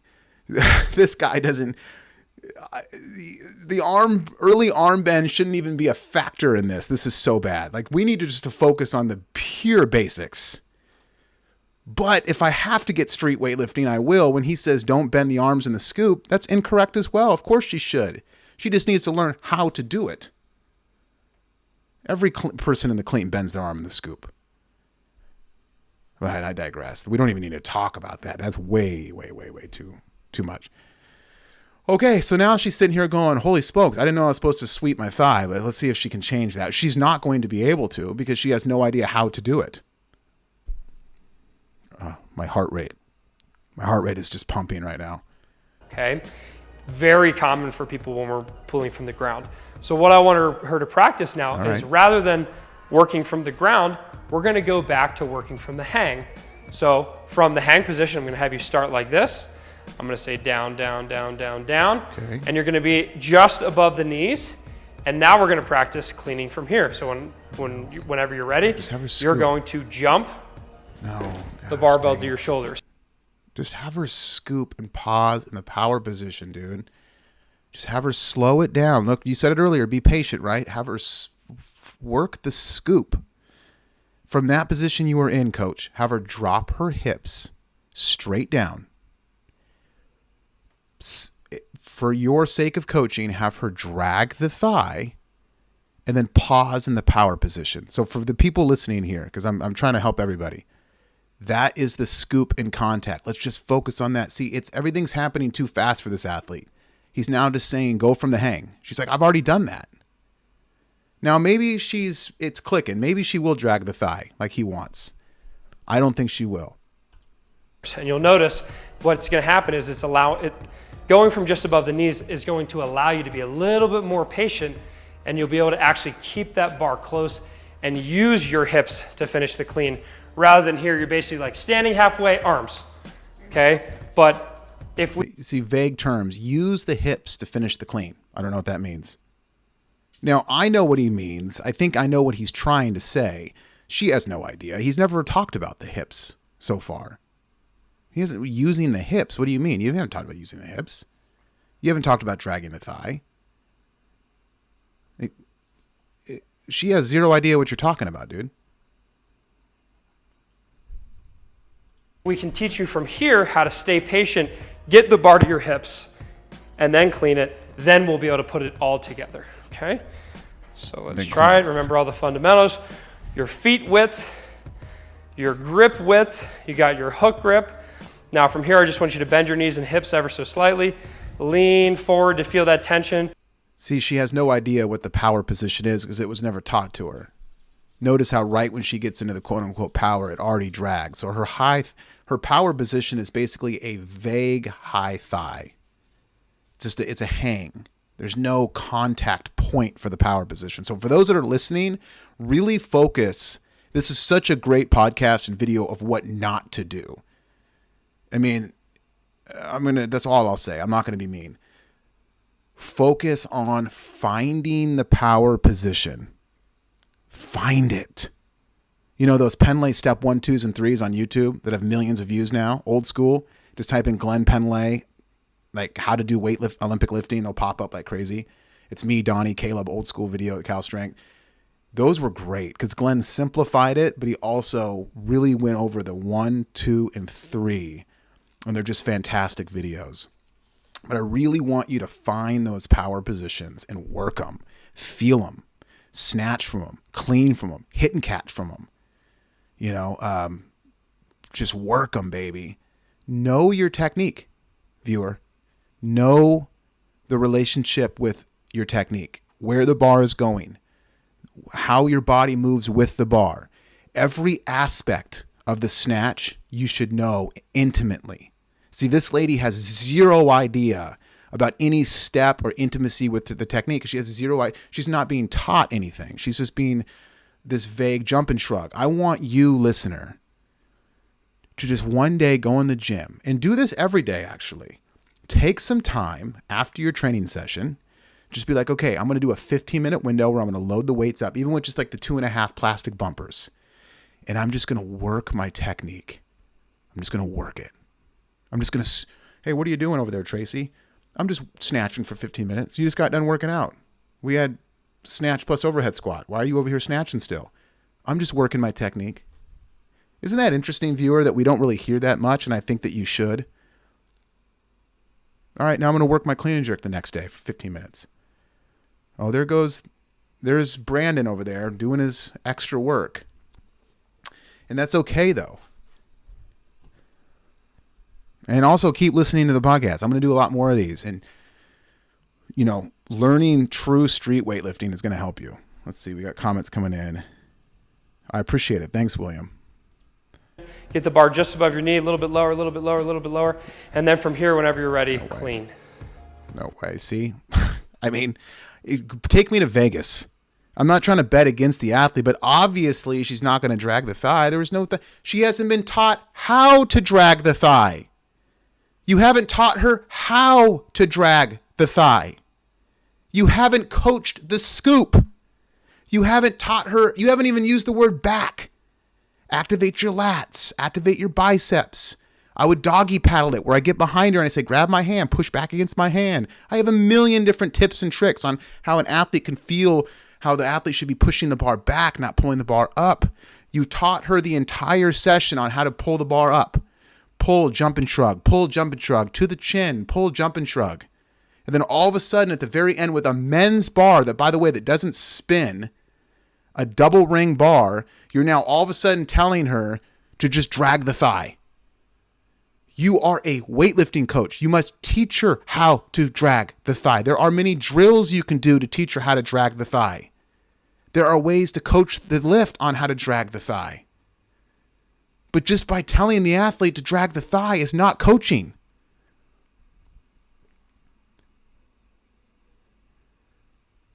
Of course she didn't drag the thigh because you didn't teach her. Man, this is infuriating. Oh yeah, she What do you mean, oh yeah? did. That was perfect. You did. What? She didn't drag the thigh, dude.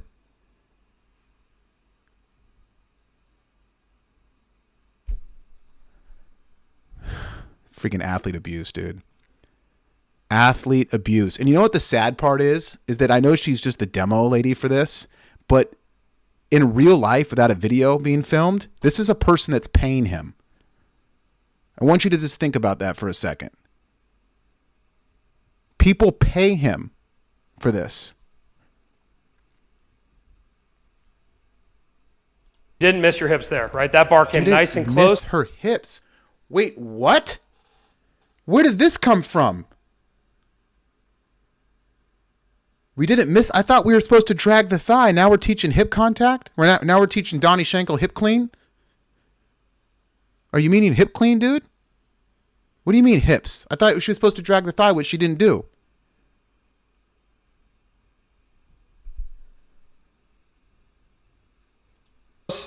I could see you There's no contact. got full hip extension. Full hip extension. Probably felt pretty easy, right? Let's try a couple more of those.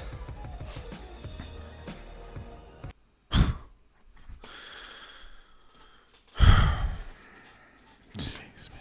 Freaking sweat. Dude, I want to offer this lady right here a year of free coaching from me. That's what I want. I want to reach out to Nikki, whoever Nikki is. And can someone find Nikki? I'm not going to give her a year. I'll give her a month. I'll give her literally a free month on my team. And she's not even allowed to stay, just to show you that I'm not even trying to like get her as an athlete. Like I'm not some athlete. What do you call it? They call it in the world of weightlifting, especially the online teams, headhunters, poachers. I'm not a coach poacher, an athlete poacher. Just give her 1 month of just good, clean coaching with some street weightlifting and then spread her wings off into the world. She deserves it, man. This is a bloodbath. Oh yeah, good. So one more time, how'd that feel? Pretty good? Good, yeah. Yeah, look good. There you go.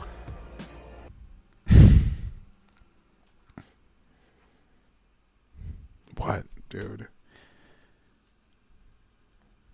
What is that? Coach, come on, man. What are we doing? What are we doing?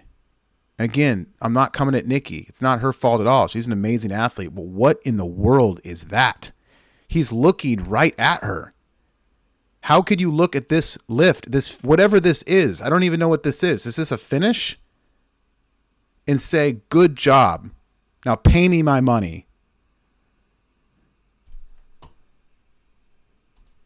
Oh yeah. Oh, great. Yeah. Okay, so. Oh, yeah. Oh, yeah. I need more coffee. I'm out of my bag. This is my last sip right here. Oh, yeah. Dude, I'm getting pissed. Bring it down. This time, let's do the same exact thing, except all I want you to do is be patient from the ground. Okay, so go. What? Okay, listen. I started off the video saying I'm going to be nice, and I have. I've not made any personal attacks. I've been actually pretty nice to this guy, and I was really nice to him in the beginning. He did some good things. I was being nice. I get he's not some elite level weightlifting coach. I understand that. But this is out of hand. This is out of hand. This has gone too far. This is what this has gone. This has gone too far. This has gone too far. down all the way. I want you to basically stand up, slowly get to the exact same position you were just in, and then finish the clean. So it's like slow, slow, slow. What does that mean? Brother, what does that even mean? Be patient, stand up slowly, get into the position, and go. Brother, I have zero idea what you're talking about. Could you imagine being this athlete right here? I feel so bad for her. Slow, so up. She's looking at him. She has no idea what he's talking about. What am I supposed to do right now? She's saying. She's looking at him. See, the knees never went back. There's no bar back. Notice how the back's not that arched anymore. Arms are completely straight. Shoulders are rolled forward. You know what this position is right here that she's in? Because it's technically, like, even with USA level 1, if you posted this step 2, it's not that bad. But you know what you could tell from this athlete right now in this position? You ready for it? You're going to agree with me on this. She's unconfident. She has zero idea of what she's doing. Go. Yep, so slowly up, go. Go. There you go, not bad. All right, so let's try it again.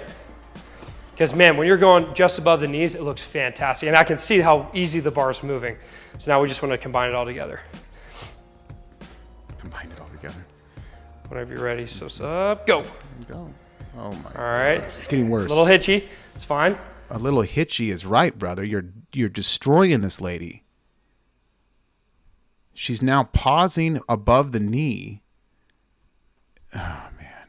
We should move on. Now I'm just beating a dead horse. I don't mean to. We should move on from this video because you guys are just now hearing me rant. Would this make you buy a Ridge wallet? 2 people could win a Lamborghini Huracan Sterrato, a Hennessy Velociraptor. Up, go.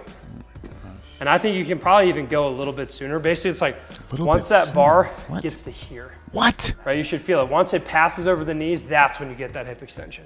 What does that mean? When it gets past the knees, the hip extension? What are you talking about, man? You're not even making sense, dude. Hip extension. So wait, I thought you wanted her to drag the thigh. Whatever happened to that? Have we just thrown that out because she's not doing it? And then she's not moving her feet. She has no idea. What do you mean above the knee?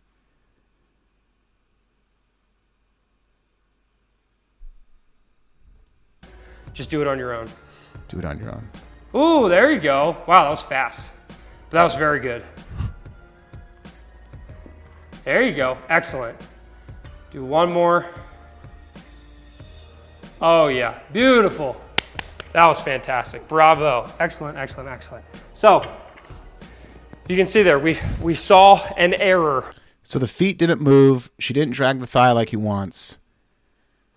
She just pulled the bar up as high as she could, and then she went underneath.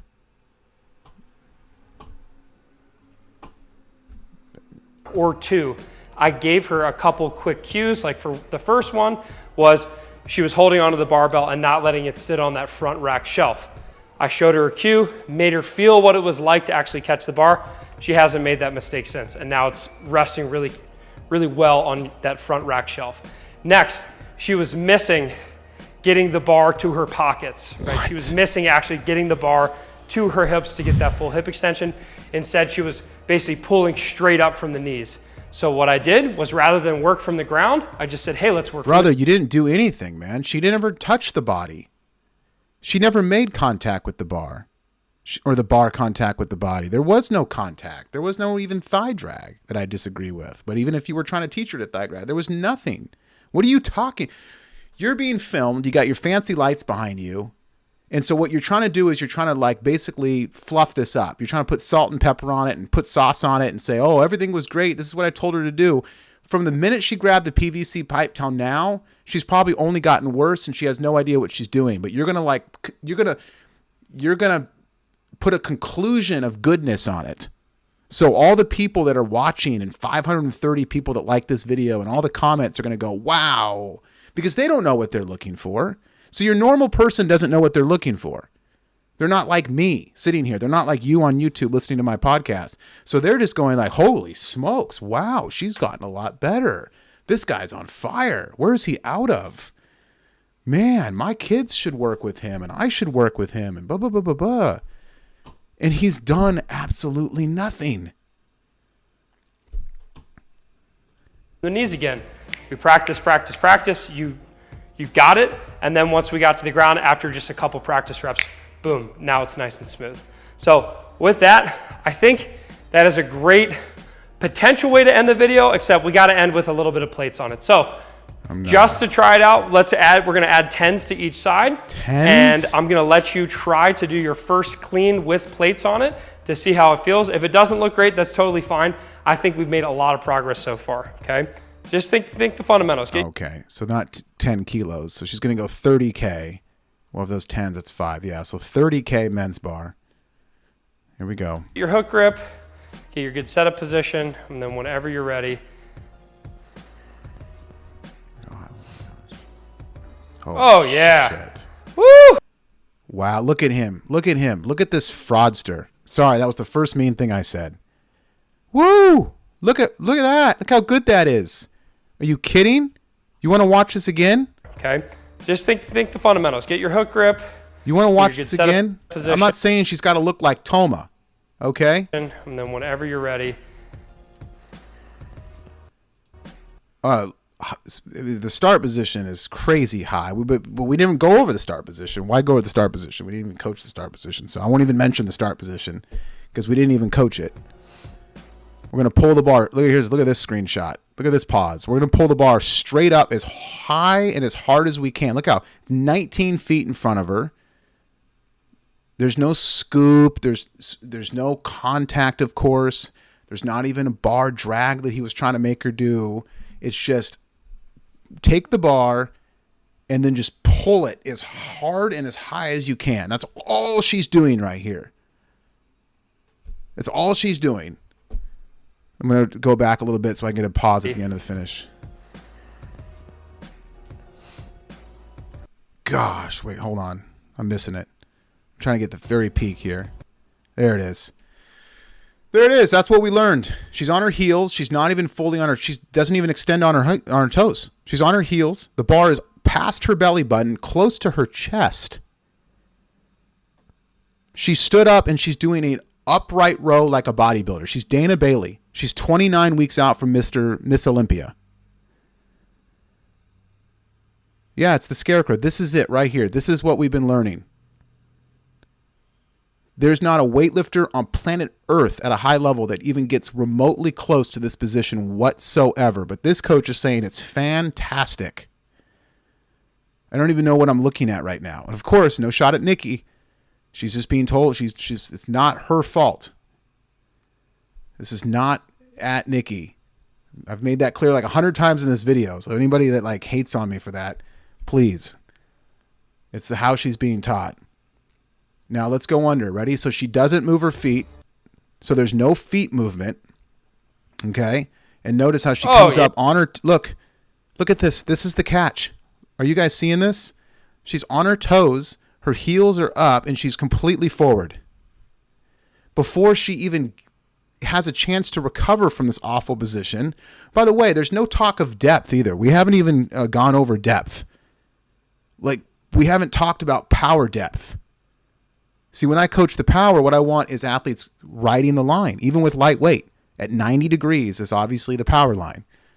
And I tell my athletes all the time, I want you guys riding that power line, even with the lighter weight. Obviously, the heavier it gets, the more you're going to ride that line to the point it's going to get so heavy, it's going to be one of those classic posts that you make on Instagram that go power or nah. Those are always fun, right? Where like 50% of the people say nah and 50% of the people say thumbs up. You get into a fun little debate. You know, maybe someone takes it too serious and writes like a 9-paragraph reason why it's not a power. There's always that one guy, right? There's always the one guy. But it should get so heavy that there should be a debate if it's power or not, right? That's kind of like where you're going to get at. But I want athletes moving their feet and catching closer to power. Now, there's a reason why. I'm not going to get into it now. I mean, carryover, there's no difference between a power and a full besides the squat after the 90, et cetera, et cetera. But my point is that this coach never even taught depth of power. So now what she's doing is she's catching super, super, super, super high, And this is going to have extremely, extremely very little carryover into her full depth clean if she ever does learn it from this guy. And he's just on top of a mountain right now, hooting and hollering about how great this is. Yeah. Woo! Let's do that again. That looked really good. And remember, you can jump, right? So you are super flexible. So like for you, doing a narrow grip or a narrow stance front squat is fine. But just to help remember to get that full hip extension, that jump and land is really helpful. So that right there, what he just did is fantastic. He should have opened with that. This is what I was talking about. I think it was Willie that asked, maybe somebody else, about the Chinese coach that does all the fun drills. He should have, you see how he took his hands and he threw his hips up, got on his toes, and then landed on his heels? That was fantastic. Credit to him. Right? He should have started the technique coaching with the PVC pipe with that drill. Hips, feet, like the Chinese girl, right? Hips, feet. Let's do it. Let's do it for like 5 minutes. Good. Cha. Cow. You feel your heels, you feel your hips. Let's do that John North hit and catch drill. Hey, I threw myself in there. All right. Now let's go ahead and go over that power position. But no, at the very end, he's going to throw in a little good coaching there, but it's too late. It's too late.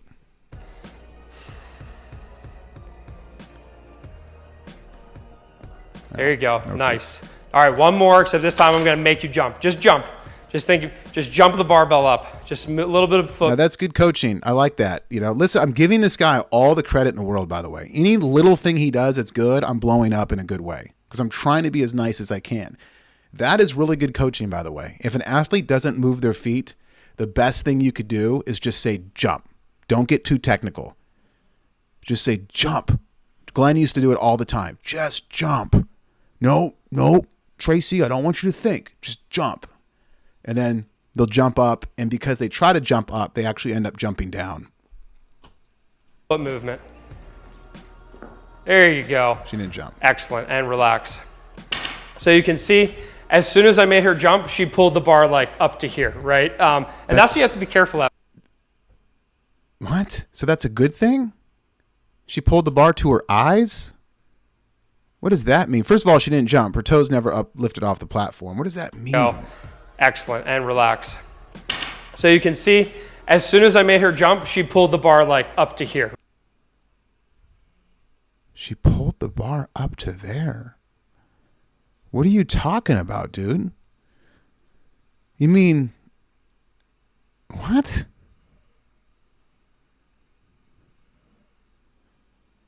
What does that mean? I would say, you mean she pulled herself under the bar and at some point the bar got to her forehead?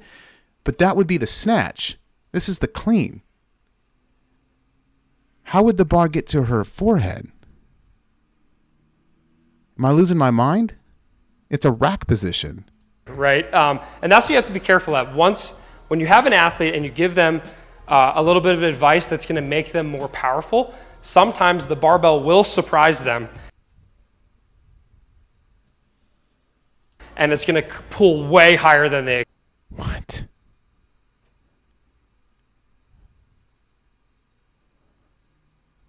What the fuck is this guy talking about? Expected, right? So that one, you pulled it way. What do you mean?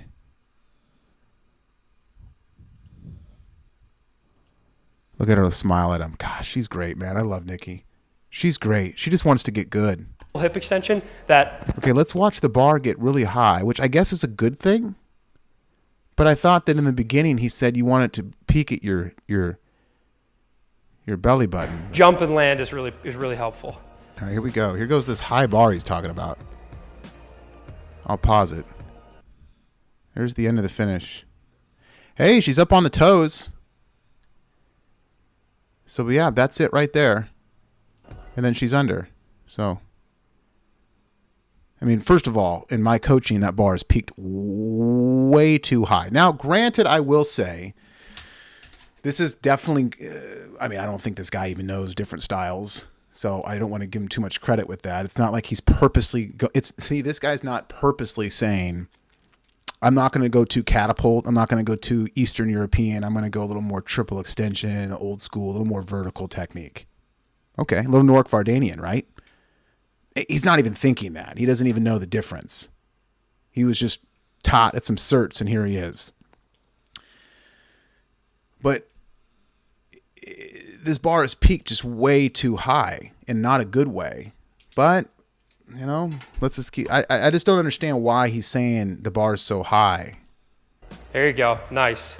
All right, one more, except this time I'm going to make you jump. Just jump. Here it is. Just jump the barbell up. Just a little bit of foot movement.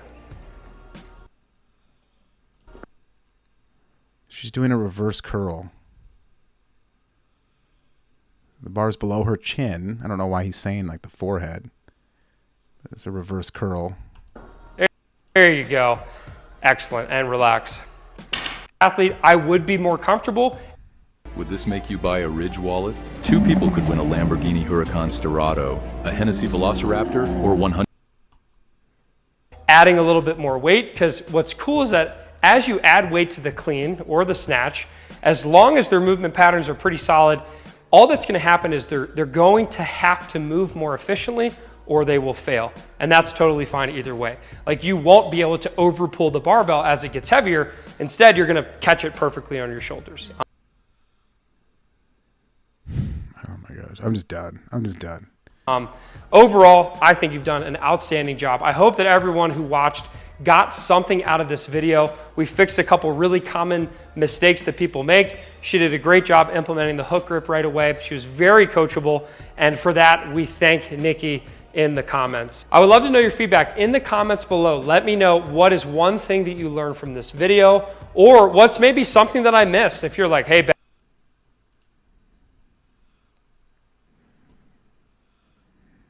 we do. Like, no. Let's do it. That's my intro, by the way. So we started. What's up, Ben? We were just talking about how we need to have a theme song. So if anyone... Wow. This is wild. Hey, what's up? This is Ben from WOD Prep, and today I have a... This one here. What's up? It's Ben from WOD Prep. We are back again with a real live athlete in studio. I might have to save this for another day, but That I've never coached. In fact, we just met 10 minutes ago. Yeah, officially. Introduce yourself to the camera. What's your name? Where are you from? Hi, I'm Caitlin. I am from Maine, but coming from Virginia. And now you live here. I do live here now. In a Jeep? Yes, a broken Jeep. But yes. A broken Jeep. Yeah. She basically van life, but it's more like Jeep life because Yeah, we're into that thing. cooler. Anyway, here we are. We are going to teach a snatch today. So she messaged me on Instagram and was just like, hey, when I kind of put out to the world that I'd love to have a couple people come to WOD Prep headquarters so I could teach them various movements. You have quite a few bruises on your legs from your last snatch attempt. Yes. And that was the only time you've ever snatched, Ever. correct? Yeah. How 10 long have you been doing CrossFit? For about 5 months. Okay, 5 months of CrossFit. okay.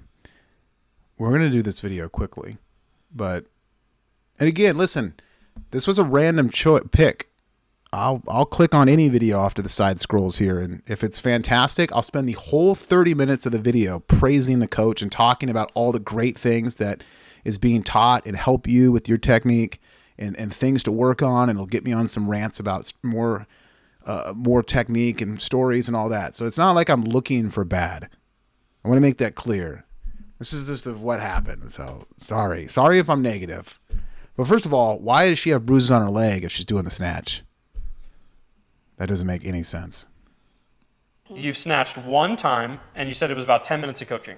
Yeah. Okay. It was like 2 weeks, not even 2 weeks ago. No, she's new. Perfect. But So this is raw. again, it's not the athlete's fault.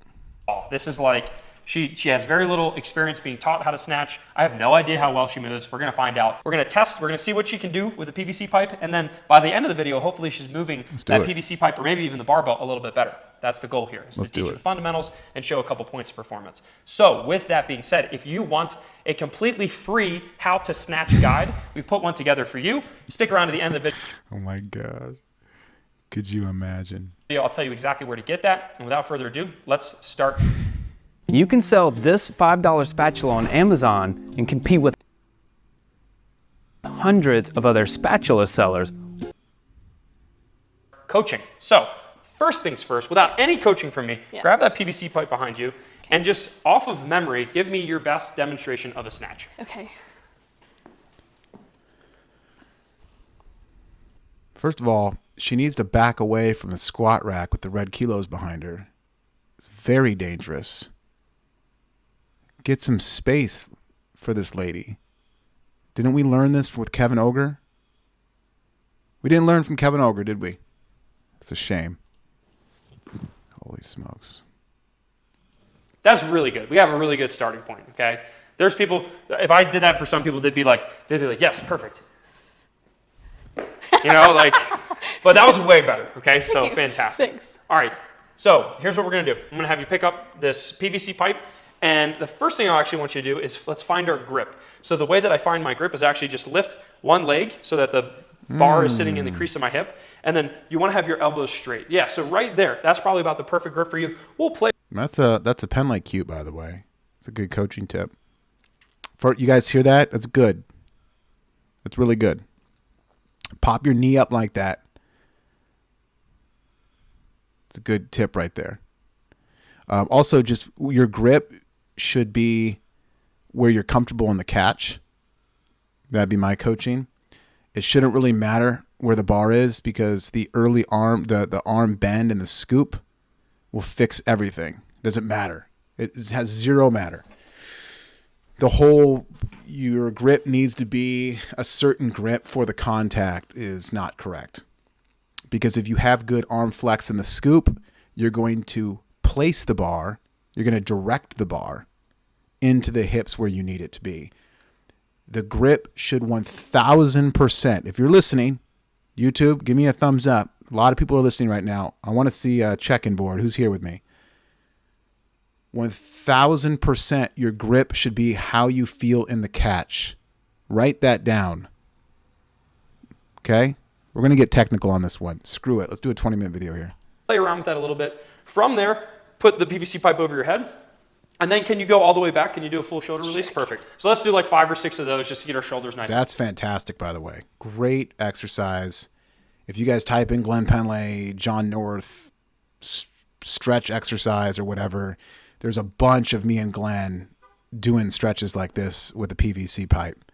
So really good warm up here, by the way. So shout out to the coach here. And Luz, she did do a little bit of warming up before we started shooting the video. Yeah. Perfect. All right, and then from there, let's put that PVC pipe overhead, and we're just gonna practice actually. I like to always practice, especially if we're doing full snatches or squat snatches. So I like to start by teaching the overhead squat. So you said full snatches or squat snatches. What's the difference? Now, before you think I'm too much of a hater, I actually love the term squat snatch. I get heat for it because that's what it is. A full snatch is a squat snatch. You don't have to squat down to make it a snatch. As long as you catch it with straight arms in the lockout, it's a snatch. That's it. This understanding that people have that you have to catch it low for it to be a full snatch is ridiculous. There's no such thing as a power. That's my point. There's no such thing as a power snatch. It's a unicorn. You could power snatch in the Olympics. Great. It's still a snatch. So yeah, if you want to get ass to grass, I call that squat snatch. So I guess I'm kind of on the CrossFit side there. Hold on, I need to get my phone charger.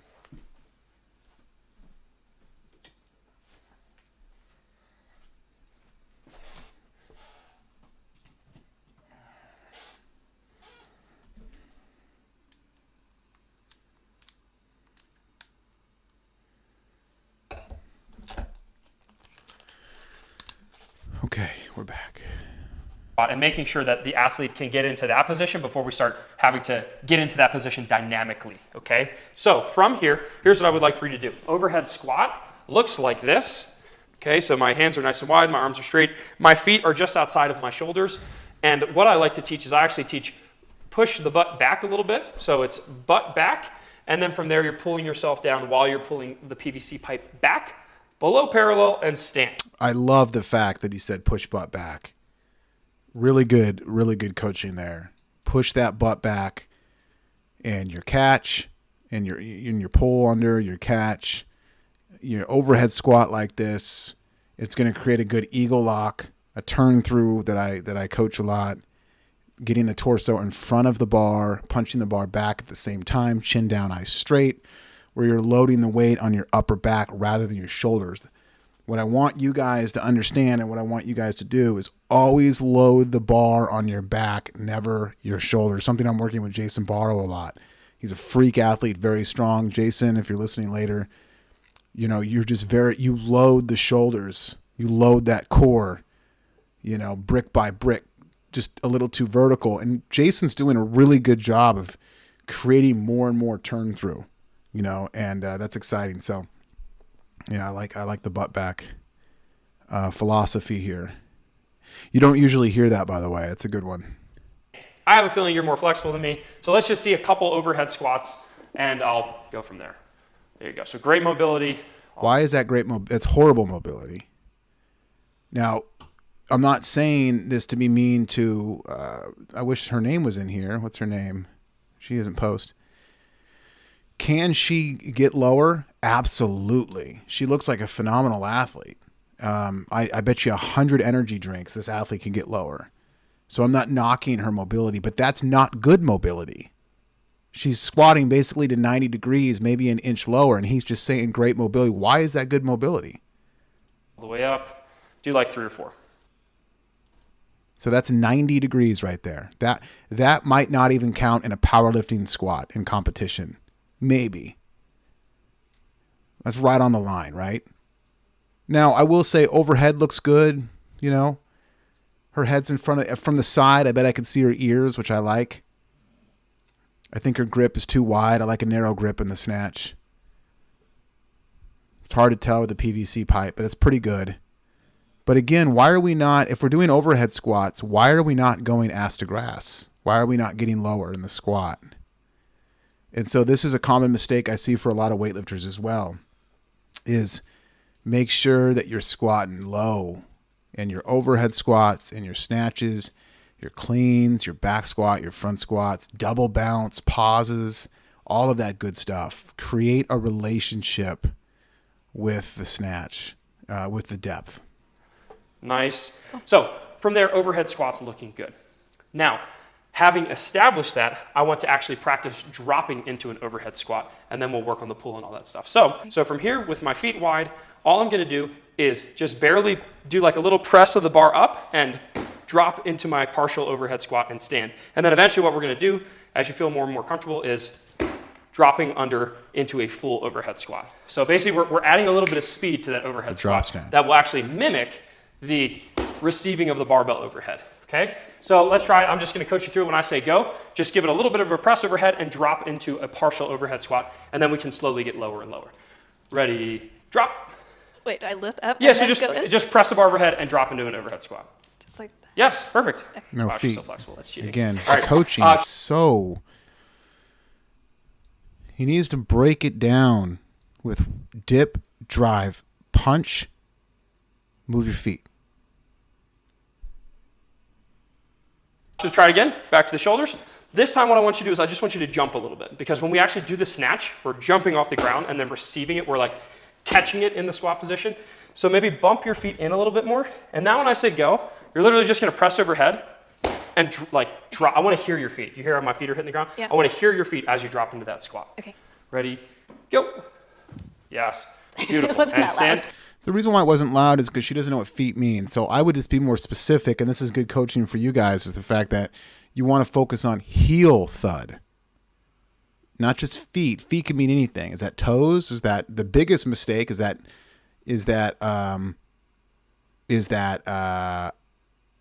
balls of the feet? I hate that. So she doesn't know where she's landing. If this coach, I guarantee you, she's got a great smile. Look at that. She is a bright light. If coach said, land your heels hard, thud your heels hard, I guarantee you on everything, you would hear it from the computer screen. But because he says, just move your feet, it's just too vague. Again, vague, vague, vague, vague. That was good though. I didn't hear them, but you have squishy shoes on, whatever. Let's hear it. Let's hear it a little bit more. I just like to see that aggression. Yeah. Let's just do a couple more reps. Okay. One thing that's frustrating with me is that I understand this is a CrossFit world. These are CrossFit people. But it doesn't matter. You're teaching the Olympic lift called the Snatch. It doesn't matter what world you're in. She can't wear some shoes. She can't wear some weightlifting shoes. Like, okay, am I being too much? Am I being picky? I apologize then. But it doesn't matter if it's a powerlifter, a CrossFitter, whatever world that you're in, a triathlon athlete, a strength conditioning coach, it doesn't matter. This is an Olympic sport. This is my sport. This is your sport. Show it some respect. And that's what CrossFit has done, in my opinion, is they've taken the lifts and a lot of times they've disrespected them, especially for how they teach it. And go. Nice, and stand. And like one more. These are looking good. Ready, go. Watch how butter affects love handles. The reason butter is called butter is because... All right, best one yet, and stand, great. So you've demonstrated the overhead squat, you've demonstrated you can do a snatch balance and drop into the squat, which is great. Now we're actually gonna work on how do we get the bar up to that level. I like to teach the snatch. How do we get the bar up to that level? What does that mean? It's like the best way I can explain this coach is like when I listen to NPR. Somebody on NPR, and I love NPR because I like the way it sounds, oddly. And Tim Walker agrees with me. It's very peaceful. It's very peaceful the way they talk. You know, and in the early morning, I'm like, NPR. But NPR is known. They're the GOATs. Somebody will say something for 10 minutes and say nothing. Like nothing at all. I'll just be driving and be like, you said nothing. Or they said one little point that took 10 minutes, but they used really fancy words and they're college educated and they'll say right every time they say something, right? So we need to do this, right? Like I'm agreeing with you. It's like, why are you saying right? It's one of my big pet peeves. But this coach here is very vague. Like, what does that mean? We're going to get back to the bar up here. I just don't know. From the top down. Jump as high as you possibly can. Okay. Interesting. Good. Notice she naturally took her feet, put them directly under her hips, because we know as human beings, if we want to jump as high as possible, that's where our feet go. So it doesn't make any sense if you're trying to generate as much power from your legs as possible to snatch from here. Okay? It doesn't make any sense to snatch from here. If I told you to jump from max height from out here, that would feel terrible, right? Yeah. If I told you to jump from max height with your feet here, that would also feel terrible. So naturally, wherever you... That's not true. Donnie Schenkel's broken the American snatch record with feet way wide. It's not about jumping. It's about being strong and good at the lifts. You're just, again, here's the vague carpet. Find your max height jump, that's where your feet should be. So from here, what I'm gonna teach is the dip and drive. So when I say down, and just watch me for now and then I'll drill you in it, is when I say down, all I want you to do is bend your knees, keep your chest proud, and just kind of have that bar settle into the crease of your hip. So down. That's really good. That's a really good job here by Coach CJ. Good power position.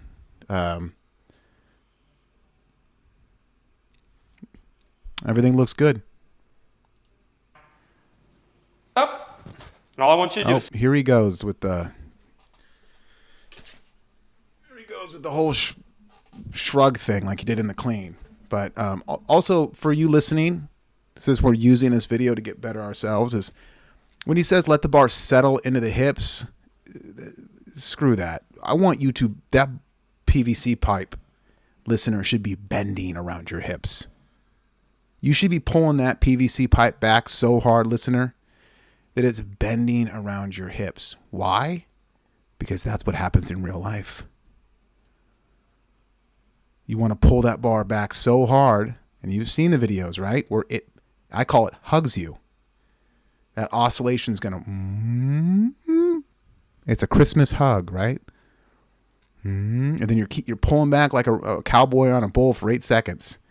And the very towards top of that finish, you're going to finally let loose a little bit. That bar is going to recoil.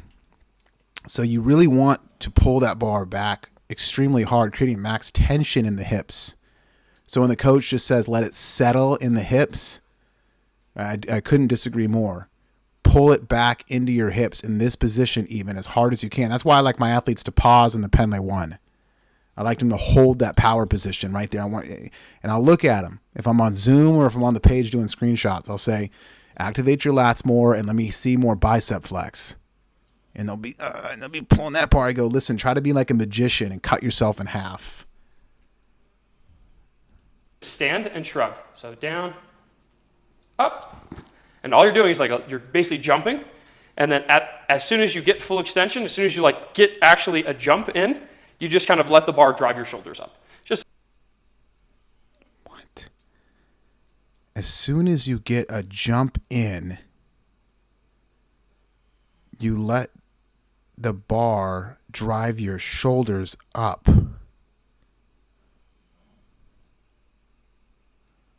Whoa. Just a little shrug. Down. Now, what you're doing here is you're kind of leaning forward a bunch. So try to actually you're leaning forward. So try to be more like this. Just keep your torso vertical. There you go. And up. Good. One more. Down. Up. Good. Relax. So that was good. Basically what she was doing in that particular demo is rather than keeping her chest proud, she kind of did what the next step will be, which is to lean forward. So she was kind of leaning forward preemptively. Not a big deal, especially for the sake of learning the first snatch, but from that high hang position, I basically want you to keep your torso perfectly vertical. All I'm doing is basically bending at the ankles and the knees, okay? So ankles, knees, hips slightly bent. His hips need to go back. His hips are too forward here. I want an arched back. I want him a little more forward with the torso, and I want the bar back and the hips harder. His hips are too forward. I liked her first position better.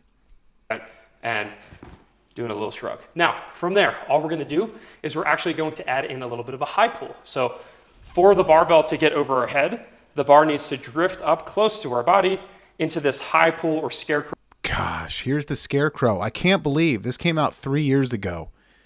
Right here. Who is doing this, coach? Who on planet Earth is pulling the bar with straight legs up to their nipples? You show me one weightlifter that's even taking 13th place at any international meet in the world. Who is doing this? This is not reality. It's not like just, oh, John's disagreeing. Oh, John differs in this technique approach. No, it doesn't even exist. It's not even reality. This is a get me paid, let me do a giant class. This is how I learned it from a CrossFit cert somewhere. Now I'm going to just teach it. Nobody in planet Earth is doing this. This is not an efficient way to lift big weight. Yeah, I guess you're right. I guess you can snatch like this, absolutely. But you're not going to get at a high level, or you're not going to reach your true potential by pulling the bar like a scarecrow. You know, this is the same philosophy of when the arms bend, the power ends, which has been completely debunked. But, you know, I guess 3 years ago, we're still doing it. We're holding on strong. Pro position, so it looks something like this. Freak, look at this guy. How in the world is this still being taught? And then eventually we drop. That's it, guys. I mean, that's it. You scarecrow it and then you just drop under. That's what you do. There's no extension. There's no lean back. There's no Tyson hips. There's no pullback. There's no bar oscillation. There's no recoil. There's no direction of the elbows pulling back. There's no bar plate tension in the hips throughout the extension. There's no weight back on the heels. There's no arched angel.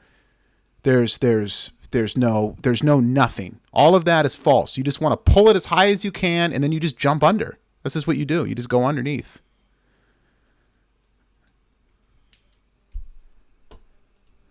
And catch the bar, just like we kind of already practiced with the snatch bounce. So the next step is I'm going to say down, up, and all I want you to do is stand up. It's like we're jumping. We have that shrug, and then after the shrug, we just basically pull that bar up. Oh my gosh, no fucking way. No way. Oh my gosh. I can't believe this is still being taught. This video has 139,000 views. Yeah, okay, I'm upset. I'm passionate for the sport. I care about my sport. I care about technique. I care about the art form of technique. I care about the reality of weightlifting and how many people are being hurt by this technique. So, okay, so I'm being negative. I'm sorry. It wasn't my decision to click this video. It wasn't like I found this video and said, ooh, I'm going to break this guy down and be negative the whole time. No, I just saw it. I clicked it and here we are. Okay, I didn't want to rant today. I wanted to do something where it was a really good coach. Look, Max Ada was over here on the right side. Literally, we'll watch the Max Ada video, and all I'll do is just talk about awesome positivity stuff, and I'll be happy as a rainbow. And we'll break it down. But this is still being taught 3 years ago. We're going to not only shrug in the finish, which, by the way, nobody is shrugging in the finish of the snatch. It's extremely even rare to shrug in the finish of the snatch. The shrug occurs in the break under, in the jump down, in the pull under, in the third pull down, however you want to call it. But if you want to debate me a little bit on that, fine. If you want a little shrug in the finish, which I don't do or I don't teach, fine. I can debate you on that. That's fine. But then to say that after you shrug, which is already a massively debatable topic, then you're going to say to pull the bar with your arms to the chest. Toma is going to take 125 kilo snatch, and she's going to extend, shrug, and then pull the bar to her chest. That's what she's going to do. Close to our torso. So it's staying really close to our body. It's not coming out away. Okay? Ready? Down. And up. Holy shit.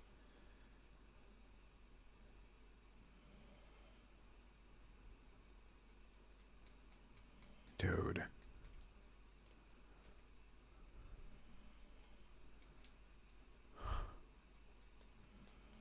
Who came up with this? Good. Down. Remember, don't lean forward. Yeah, there you go. Good fix. Wiggle your toes for me. Good. And up. Oh, that was good. I like that. Good coaching tip. Wiggle your toes. That's going to keep you back on your heels. I love that. That's the best thing he said. Wiggle your toes. Always make sure you're back on your heels. I don't even want you on the balls of your feet. I don't want you on the balls of your feet, viewer, any time. Not in the start, not on the catch, not on the heel thud, not in the pull, the scoop, the contact. I want your toes uplifted off that platform the entire lift. Do you understand me? This is interlock, and here is why you need it. In the modern age, you would think attaching your phone to a bike would... Good. From here, we've shrugged, high pulled, and now we're gonna stand, shrug, high pull, and I just want you to catch it, okay? So catching it is just simply you're dropping into just a partial squat with those arms locked out overhead, okay? So full speed, it's gonna look like this. I'm gonna say down. Again, try not to bend forward here. So down and up. Okay, and if I did it slow-mo, here's what it's gonna look like. Down and up and slow-mo. Shrug, high pull, catch. Way. Okay? All right, so basically the bar's just going overhead. That's all no way. you need to think about. Yeah. Because we've already drilled in a lot of these like different techniques and we're building the muscle memory, so it's gonna... Way does this video have a $140? What do the comments say in this thing? This girl did amazing. Great video. She did amazing, by the way. Yeah, she did. Solid tutorial. Literally went from newbie to now having a really good understanding. There you go. Here's one by Tom. Tons of useful drills here. You're a master, bro. He's a master. Look at this.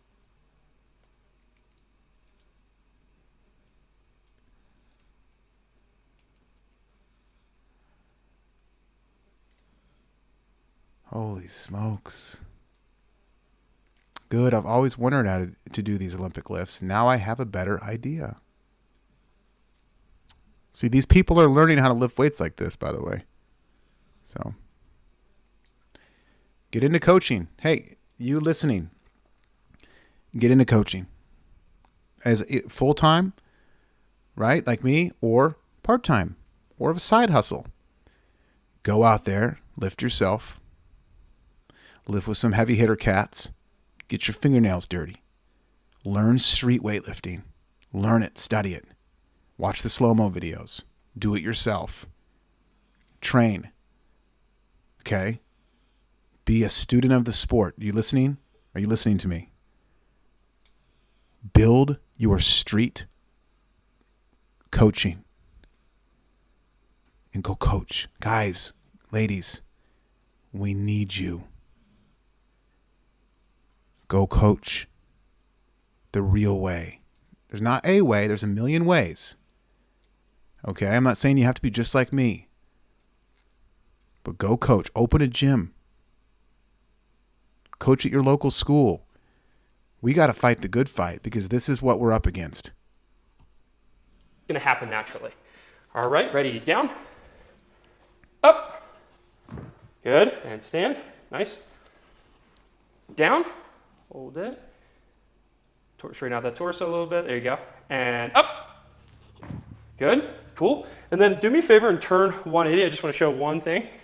Try that one more time. Yep, camera should be able to see it. Down, and up. Cool. So what you're doing, and this is very common, is when I say up, you're like starting to pull your elbows up as you're standing. Remember, it's really important that we get those order of operations. It becomes...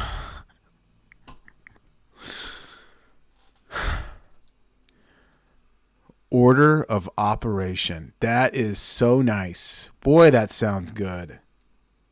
Oh, he's sexy. Oh, yeah. Order of operation. She goes, mm-hmm. What is that? Okay. Well, he's going to explain it. He's going to explain what the order of operation is. Here we go. Becomes second nature after you practice a bunch. But for now, it's really natural for beginners to they're like, oh, this is snatch. It's all about the arms. So they pull up as they're standing. So what I want you to really focus on this time is feel the jump, feel your butt squeeze, feel your knees extend before doing anything with your arms. So it's stand, shrug, up. Okay, so full speed, it's going to look like this. Right, so really try to think about getting that hip fully extended before. I mean, he's not. What he did was the second he said go, his legs started pushing through the platform, and at the same exact time, he pulled up. It was all moving at the same time. What are you talking about, dude? You're just you're trying to overcomplicate it to make yourself sound like a guru. You literally just took the bar and you pulled up at the exact same time. Your legs extended and your hips did some little thrusty thing. It was all together at the same time. You want me to rewind it? You tell me I'm wrong, viewer. Okay? Order of operation. Stand, shrug, up. Okay? So here we go. Full speed, it's going to look like this. Right? So really try to think about getting that hip fully extended before you pull with your arms. That's what she was doing, dude. Okay. It's easier said than done. Very, very difficult, very minute, but it will help once you actually load Yes, it is. So let's turn 180. Let's do a couple more. Just really focus on getting the hips fully extended. Jump before you pull with the arms. Okay, so jump. Look at her smile. She ain't happy. Look, I can read people. She is sitting here going, what is this guy talking about? This is a control freak right here. Let me tell you something. He is overcoaching times 30. Look at this smile. That is not a nice smile. She is not happy right now. She's like, dude, what are you talking about? Before you pull. That's all I want you to do. Ready, bend. Yeah. And go. Good. So jump and then pull. She's overthinking. Here you go. Let's do it one more time. See, now it's not as good. Down. And jump. There you go. That was good. Nice. See, but now it's not as good. Do you see that? She's not moving her feet. She's hesitant. She's choppy. She's slow-mo. Because guess what the coach has done? He's taken all of her confidence out. I said this in the video, or it's the same podcast, 20 minutes ago when we were dissecting Nikki in the power clean. I said that multiple times, that he's taking away the athlete's confidence. Why is he doing that? He's maybe not meaning to do it, but he's doing it so he looks very smart. He's overcoaching to make himself look like he really knows what he's doing. And now she looks worse. Let's do it one more time. So you can get even faster. Okay. Ready, down. See, if he watches this podcast, he's going to be mad at me. If they watch this podcast, they're going to secretly agree with me. Go.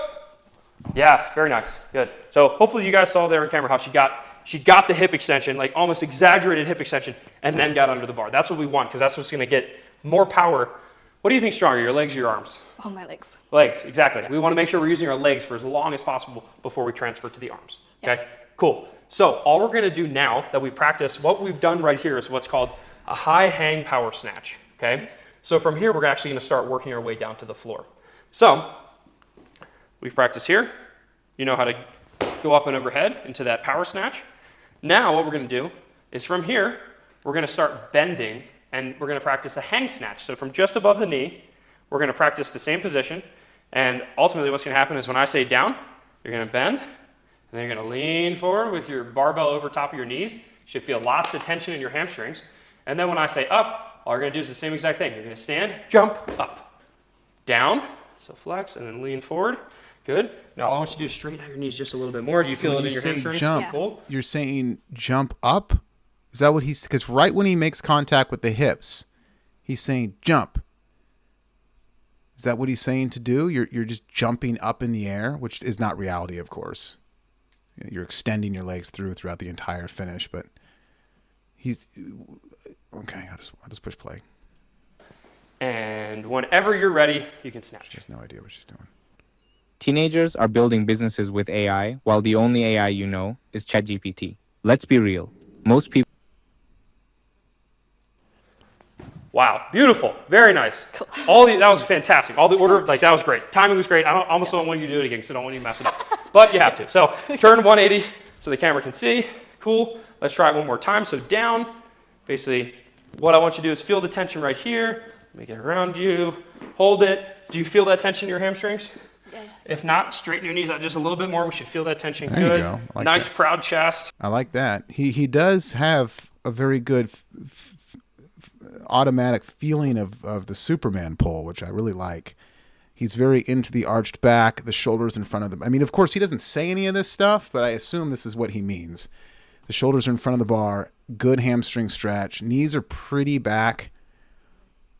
Very, very good, in my opinion. I love the way that he gets his athletes into the step two, personally. You're what you would see a lot of times in step twos, even though the bar should be at her knee right now, but is the torso is just too vertical at this point. The shoulders are too far back, either behind the bar or on top of the bar. I mean, this is, I would push your knees back a little more and drive your shoulders in front of the bar a little more. I like a long lever in the first pull. You guys know that's no surprise. I like a long lever, like cloak off, okay? But this is good. This is good for this type of caliber of coach. This is impressive. So, hey, see? I'm being nice, guys. I love everyone. Good. And then whenever you're ready, you can snatch. See, that's what I can't stand. When you're ready, what are we supposed to be doing here?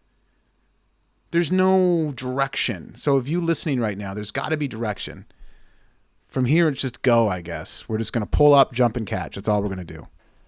Yep. Good. See? What did I say? I call it every time. Call me prideful. She just pulled the bar straight up, no contact. There's no sweep. There's no thigh drag. There's no contact. There's no extension. There's no there's no technique. It's just pull up and catch. That's it.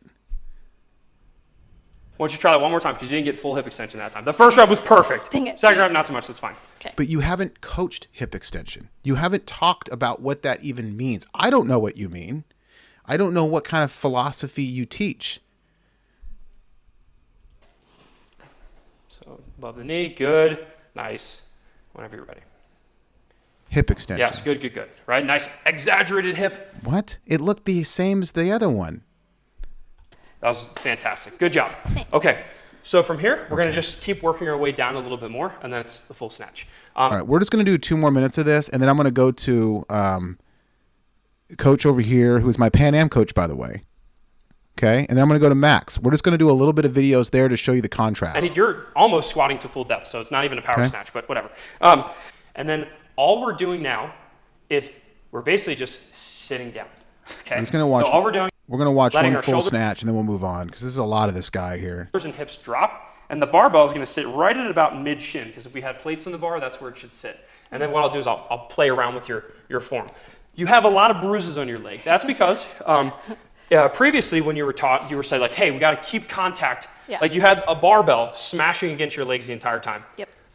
I understand why a coach would say that. Why? Why would you understand a coach would say that? No coach on planet Earth would ever say that. What's there to understand? You're just making stuff up, dude. No coach on planet Earth, no professional weightlifting coach is going to tell an athlete to hit their thighs in the snatch.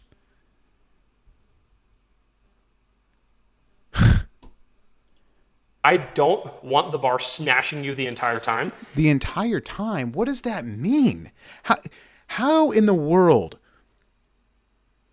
can you hit your thigh multiple times in the like you're going boom boom boom boom like you're bumping the bar up your thigh? Like you're doing a hit and catch drill like 10 different times in the pull? She's just laughing. She has no idea what he's talking about. I want it a millimeter from you the entire time. So ideally, like if you look at someone who's snatching, the bar is always going to start, like I have these nice hairy legs, which you don't, sorry, but I have these nice hairy legs. It's basically like the bar is tickling the hair on the way up, and it doesn't hit my knees. Good. The only time it hits is boom. Yes, this is the best thing he said. Coach CJ on freaking fire. Look at that. Some street weightlifting right here. I love it. He is 1000% correct. The bar should never touch your body until it touches the hips in the snatch. I wish he would have said this in the power clean with Nikki, which the contact is high thigh in the clean. I digress. This is fantastic, though. I love this. More weightlifters need to hear this. Dragging the thigh is something I'm very against. You're not going to have that thud. You're not going to have that point of contact. It's not going to create that massive oscillation for the massive recoil at the top of the arched angel of the finish, etc. You want that, as Kendrick Ferris says. What does he say in the Dylan Cooper cow cow? I say click clack. That nice thud. So I keep the bar really, really, really close in my snatch, but it never drags. It only makes contact in the thigh. So the fact that he said this is really good. This is really good. So for you that are listening to the podcast here, great, great tip. Write this down. Now, how do you do that? Arm break helps. Arm break helps with not only power back into the body, and we can go on. That's a whole different discussion. It's so impactful, but also just bar control. When you have straight arms in the pull, it's very tough to have bar control. And so you want to, guide the bar, be in charge of the bar, pull it back, keep it close, but also keep a little bit of distance and prep for that contact. So how to do that? Just practice weightlifting.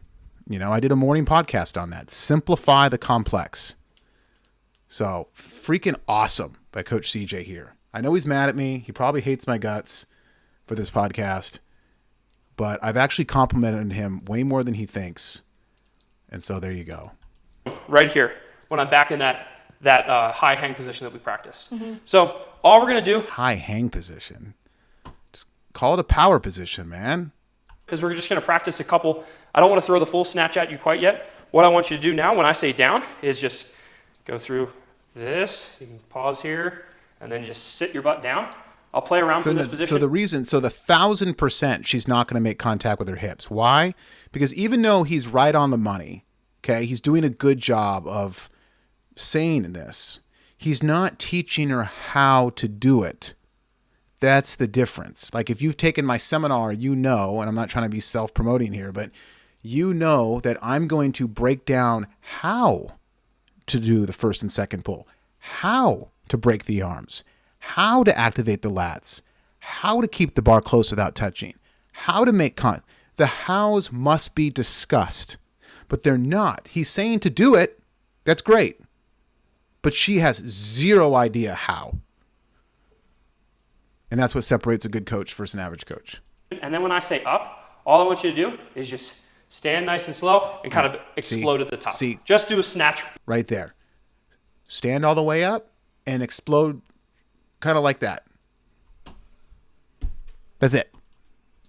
That's all we get. That's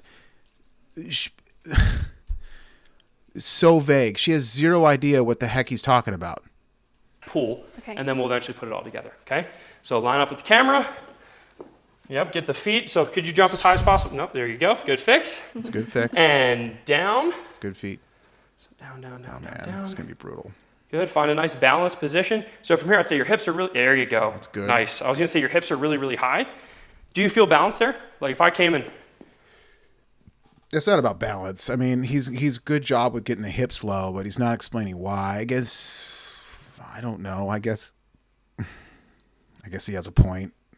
Are you more balanced with lower hips like this? I don't know. I mean, obviously, the lower the hips, the more extension you're going to have with the legs, the more long lever you're going to have in the first pull, creating more acceleration and power in the scoop, leading into the contact. I mean, there's a domino effect of why you're starting with knees more bent, but we're not going to talk about that. Of course, we're just going to talk about the whole balancing thing.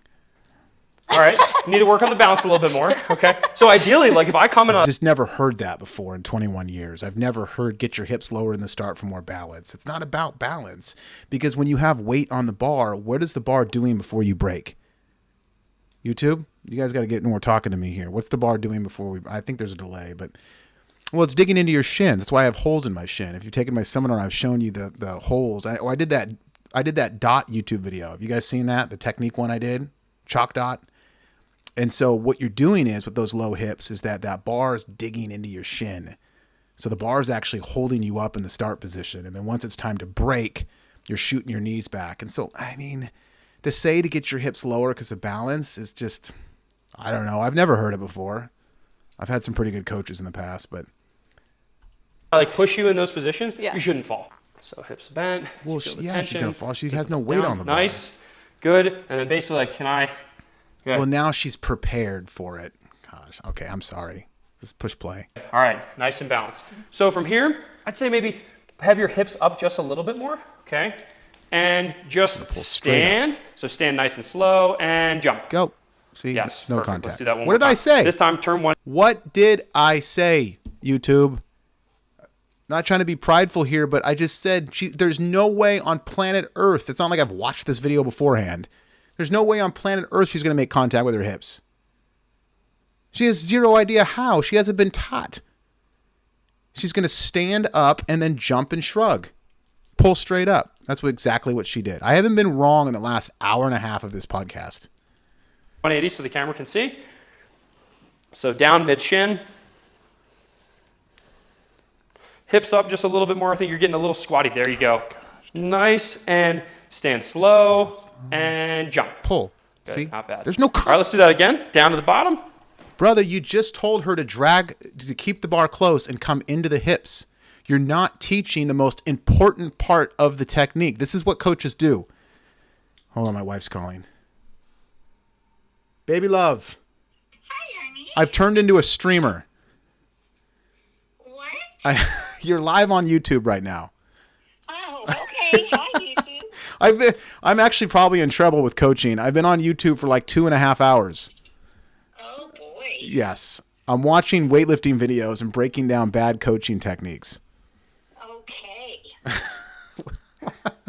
Well, first, I did my podcast in the morning, and it was great.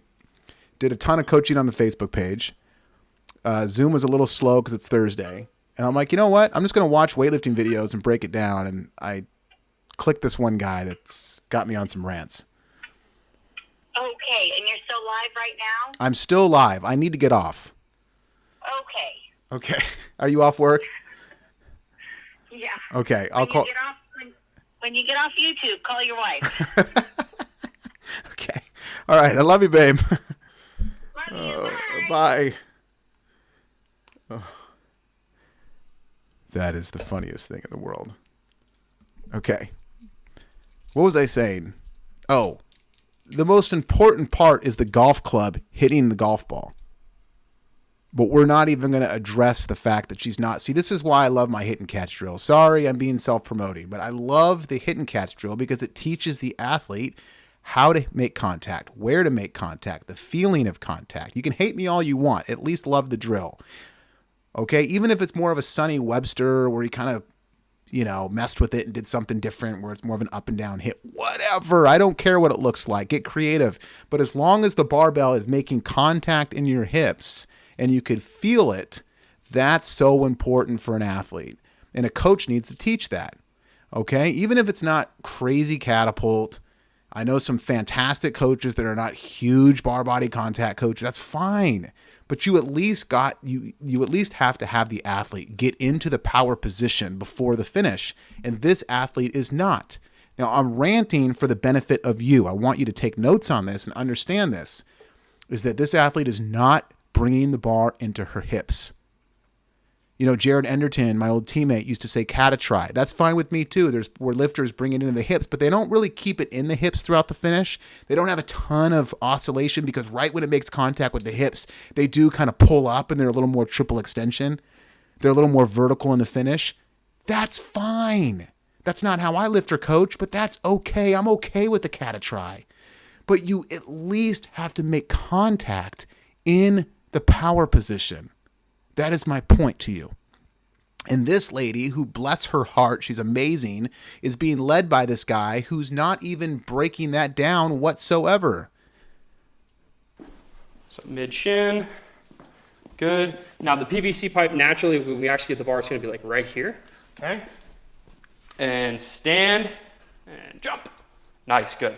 So basically what I'm trying to teach you here is a lot of people mistakenly, they rip the barbell off the floor really, really fast. They like grab it and they just try to jump from the bottom. When really, if you actually watch a true weightlifter. Oh, so Kendrick Ferris is not a true weightlifter. Kendrick Ferris is not a true weightlifter. Okay.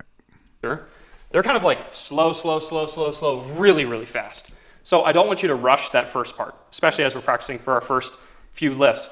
It's basically you stand slow, and then once the bar gets above your knees, that's when it's an aggressive jump position. So it's all the things we've already practiced. You're basically just standing up slow to get there, and then you explode into that hip pop, okay? So let's go back down to the bottom, do a couple more reps, and then we'll actually try to put it all together. Good, so down to the bottom. Nice, cool. And you'll know that your bar is in the right spot if basically I like the bar to be right over the front of my laces, or like the end of my toes, basically. So that's probably a little bit too far. That's like here, right? So we want it right there, right centered over the end of the laces. Good. You should feel nice and tight in your hamstrings here. Yeah. This is looking pretty solid. And I just want you to, without me cueing you, just stand and jump. What? Good. Not bad. Not bad. Let's do it one more time, a little bit faster, without the pause at the bottom. Pause at the bottom. Whenever you're ready. What does that mean? Good. Cool. So down to the bottom. What does that mean? Good. Whenever you're ready, just stand and jump, and then bar overhead as well. We're trying to do the full snatch. Hey, thanks, William. Thanks for listening, brother. Good. I'll see you back tomorrow. Nice. Back down. This time when you stand, the one thing I see you're doing is basically it's like you're like pulling your chest up first because you're so freaking flexible, and then you're starting to move your legs. Okay. Just think, the only thing that's moving me right here is my legs. I'm standing, jump. Okay, so you're not doing anything with your upper back other than just keeping it. It's the, you know what it is with these CrossFit guys? He's good, man. He's good in the start. He's good in the first pull. As you can see him there, he's pretty good. The one thing that these CrossFit cats, this guy does not teach, and I don't know if he just doesn't know how or wasn't taught this, there's zero talk of the scoop and there's zero talk of the power position. It's like this weird stand up and then jump. They use the word jump constantly. Like, is this a CrossFit thing? Jump. Stand up and jump. He's said that 100 times. What does that even mean? No scoop, no contact, no oscillation, no extension, no ballet toes. There's no direction of what to do with the rest of the body, frame by frame by frame by frame. I could break down every inch of every frame that she needs to do, but I don't know. It's just it's a stand up and jump. That's the technique. Flat like it is. Ready? Watch. So just stand and jump. See? Yes, very good, very good. So one more time, even more of a jump. See, you think I'm kidding. You think I'm lying. That was a great way to stand. And whenever you're ready. Stand and jump. Stand and jump. Nice, gorgeous, very good. Okay, cool. So let's see what this powerful ingredient can do for your diabetes. A medical doctor has actually reversed the disease. Studies. Okay, I got to go in 2 minutes. So this down, and now we get to actually play with the bar. Let's fast forward to the bar. This is going to be brutal. Nice, much better. Does that feel better? Yeah. And then you can see, like, when you come to the top, it kind of comes back to the center. A few more minutes. And all you're doing is jumping the... See, here's the disconnect, okay? You ready for this? And I got a few more minutes. And I know this is a really long podcast, but if you listen later, just listen to the whole thing or just fast forward throughout. Just pause at different places. But notice how it's interesting. He teaches the power position when doing this breakdown. Okay? He started with it, and here it is again. Bars in the hips, right? But in the actual movement of the snatch, he doesn't. He doesn't address it. He doesn't teach it. He doesn't coach how to do it. He doesn't correct her. It's, here's the pen lay one, power position, right? But then once it's time to go from the knees or the floor, it's a stand up and jump. And so now we're not getting into the pen lay step one. My question to this coach is, why coach something when learning how to do the lift, but when doing the lift, you're not going to do what you coached? Can somebody explain that to me? It's the weirdest thing. I've never experienced anything like this. The bar overhead. Yes, wow, that was so nice. So now from here, so that was okay. When she dipped, the bar slid down a little bit on the upper thigh, did not stay in the hips. That's me being very picky. But look, if this person was paying me to be her coach or breaking down as a athlete versus coach, I would say, hey, keep the bar deep in the hips. Keep pulling back. Hold tension in the hips. Don't let that bar slide down now, Tracy, or whatever her name is, right? Do it again and keep that bar back. But of course, he doesn't catch that. I move on. But, looked pretty good, though. So basically, power snatch from the pen lay step one. Okay, let's keep going. Take that same position, and we're going to bend, and then you're going to go from the top of the knee. Same exact thing. See, here's where it all goes out the window. She pulls right past the hip. She doesn't even make contact. So what she just learned with power position and snatch, when she went to the knee, it all went out the window. Now she's just pulling vertically straight past the hips. The hips aren't even scooping. They're just being thrown forward because of the jump from the knee. And that's what we have now, is we have just a pull, jump, and catch. Why aren't we making the contact into the hips like we just got done learning? Good, nice. Try one more time. I would say you probably pulled with your arms a little early because you're like, I got to get the bar overhead. Yes. Remember, be patient. Just jump, and then after you jump, that's when the arm... There it is again. The only thing he says over and over and over and over is just jump. What is the fascination with jump? And what do you even mean? Are you where? When does the jump start? What's the timing of the jump? When? I've been listening to everything he said. When does the jump start? What does the jump look like? How high do we jump? What do we do with our feet? Where's the bar when we jump? Where's the height of the finish? What does the end of the finish look like?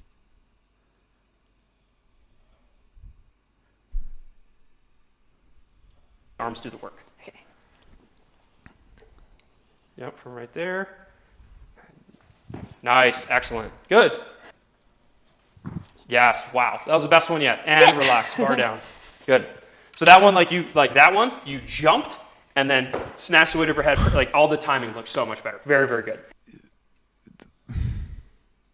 So so to him, and this is a question for everybody, and I'm sorry if I'm beating a dead horse, but so there's no such thing to this guy, there's no such thing as a scoop, there's no such thing as contact, and there's no such thing as a finish. You're just taking all three of those aspects from the knee, and it's all just called a jump. So like if I'm coaching an athlete, and right when that bar gets to the knee, my cue is going to just be like, jump. Jump.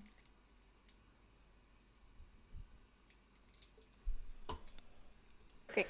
Last step, if you remember with the PVC pipe, all we did was we just sat down a little bit. So you've taken the bar to here, right? You've had the bar here. And again, if you think I'm picking on this guy, like, geez, Joe, leave him alone. First of all, I'm just being honest. Second of all, it's got 139,000 views. Hang on overhead. Now all you're going to do is go to here. Because we're traveling so much farther, now you just have to be a little bit more patient before you start pulling with your arms. That's all it is, man. That's it, guys. There's no such thing as a start. There's no such thing as a dynamic start. Tension in the start. There's no such thing as a break. There's no such thing as a break into the first pull. There's no such thing as a first pull and the activation of the second pull, which is the scoop, the transfer into the first pull to the second pull. There's no difference, guys. There's no difference. We're just going to go from the knees. Now we're just going to go lower, and that's it. It's just longer. What a fascinating way to coach weightlifting. It's all just a jump. Now it's just a longer pull. It's just a little bit longer. Same thing. We're just going to stand up and jump. Here, you just had to stand. From here, you had to extend and jump or stand. And then from here, it's the same thing. Basically, I just want you coming up nice and slow, and then boom, explode overhead. Boom. Okay? Where's the boom come in? And then when ready, just get that bar to mid-shin. Wait, he said boom. I want her booming. There you go. The great position right there. And then whenever you're ready, goes. Snatch. Just going to pull straight up and jump. Ready? Wham. Good. Nice. Starfish All right, one jump. more time. This time, rotate 180. The fact that he said good to that. A little bit less. Yeah, right there. Okay. Perfect. Holy smokes, man. I feel so bad for this lady. At your own pace. Let's just do one more from that mid-shin position. Good. Whenever you're ready. Good. That was actually better than the last one. So you didn't make the same mistake. I was hoping you would. That's fine. That was a really good rep. Really good rep. So relax really quick. Try to be conscious of making sure people aren't just sitting there with the barbell in their hands. So the very first rep, and this is a very common thing, what you did was basically you're in this position, and you basically the bar went straight up, and you just, kind of kept it really far out away from you. Yeah. You started pulling with your arms very, very early, and hopefully you guys might have seen it on camera. So rather than coming here and then starting to pull with your arms really early. Remember, it's just being patient. What? We're standing slow, standing fast, and then snatching Teach her that. See, right there is the problem. He just did what he wants her to do. He just swooped the bar back. As he dropped his hips, which is the scoop, he performed the scoop, the bar came into his hips. There was some dig in there. I mean, he's not popping. He's not like me. He's not cracking the bar like Ferris. He's not cracking the bar like Klokov, of course. But, he's just empty bar coaching. I get it. But he makes contact for the power position. Once he finds the contact, he loads. He feels the load from the pull, and then he extends and catches. His snatching is not bad. That was a good example. I mean, basic textbook example, right? But the problem is that he's not showing her or he's not teaching her. He's not coaching her on how to do that. See the problem there? And I don't want you guys to do the same thing. Learn from this. He's just saying, be patient, stand up, and then jump. Be patient, stand up, and then jump. That's all he's saying over and over and over. There's no coaching. There's no directing. She has zero idea what she's doing.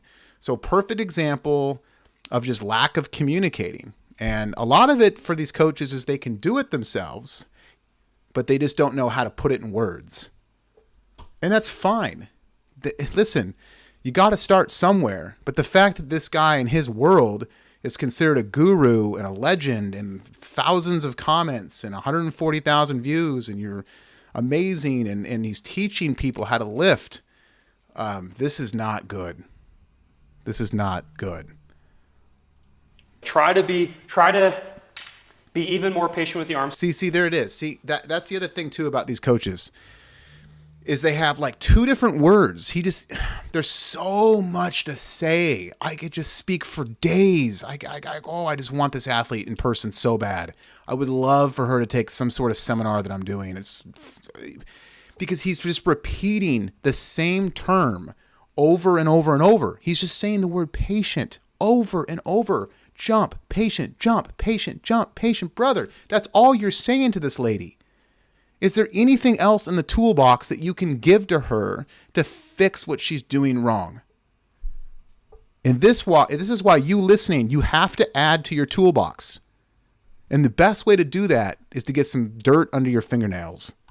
Just again, like if I had to simplify, we've drilled in all these movements. And then once we've practiced all the little drills, now all I want you to think about is you jump and There it is. You snatch. That's it. So it's basically like, Ready? I have the barbell in my hand. Here he goes. And I jump. And there it is. See? He's like, all right, let me give it to you. You ready? You just want to jump. Okay, I have to go pee really bad. I go pee real bad. Give me 2 seconds. We're going to finish this video. 1 more minute. Hold on.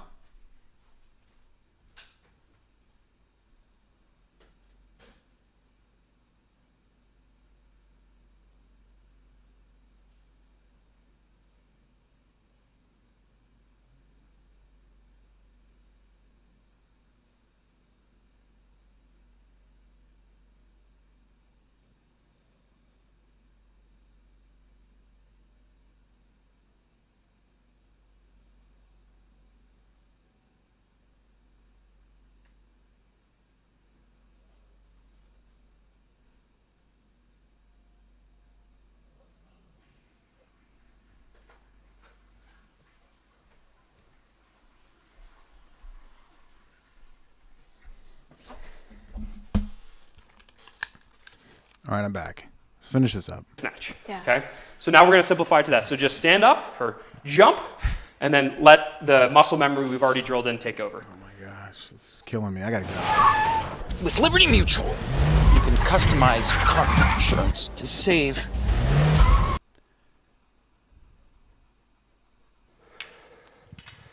There you go. Use that knurling mark as a good hook grip. Nice. And then whenever you're ready, let's just do a rep. We'll do like a couple.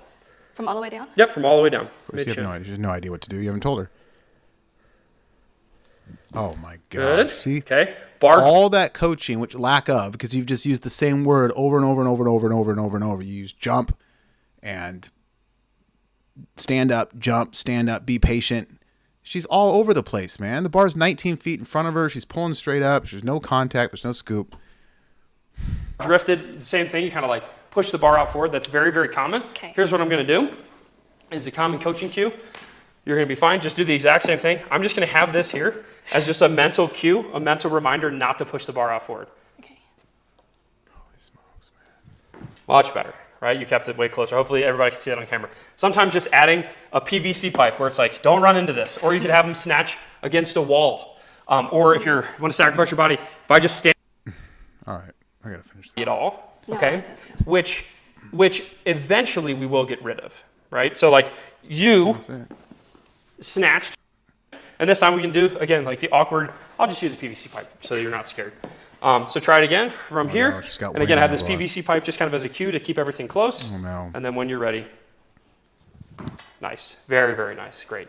And relax, okay?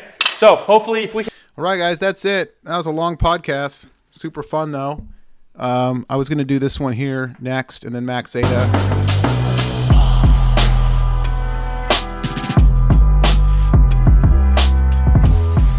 Hi guys, it's Coach Joe Mattello, Performance One Advanced Sports. Okay, so this guy right here, and I'm going to save this for later. This is Coach Joe. This is Coach Joe Masella. He was my coach for the Pan Ams in 2013. I think it was, where was it, Coach? Venezuela? No? Where was that at? I can't remember. But great story here, actually. I've actually talked about this story a few times in podcasts. You know, I'll just speak for him a little bit. I think that before because we ended up being roommates. I don't know what happened, but I had no fellow athlete roommate at the Village, and Coach Joe got roomed. I got roomed with Coach Joe, and I don't know. I don't think he was too happy at first. I'll speak for him. I could be wrong. I don't know if he was always the biggest fan of me. I could be wrong.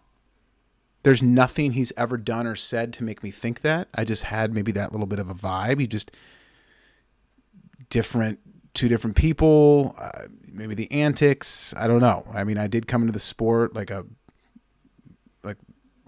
bat out of hell, and so I'll leave it there. But the point of the story is that I believe that me staying with him in the Village, we kind of had we connected a little bit.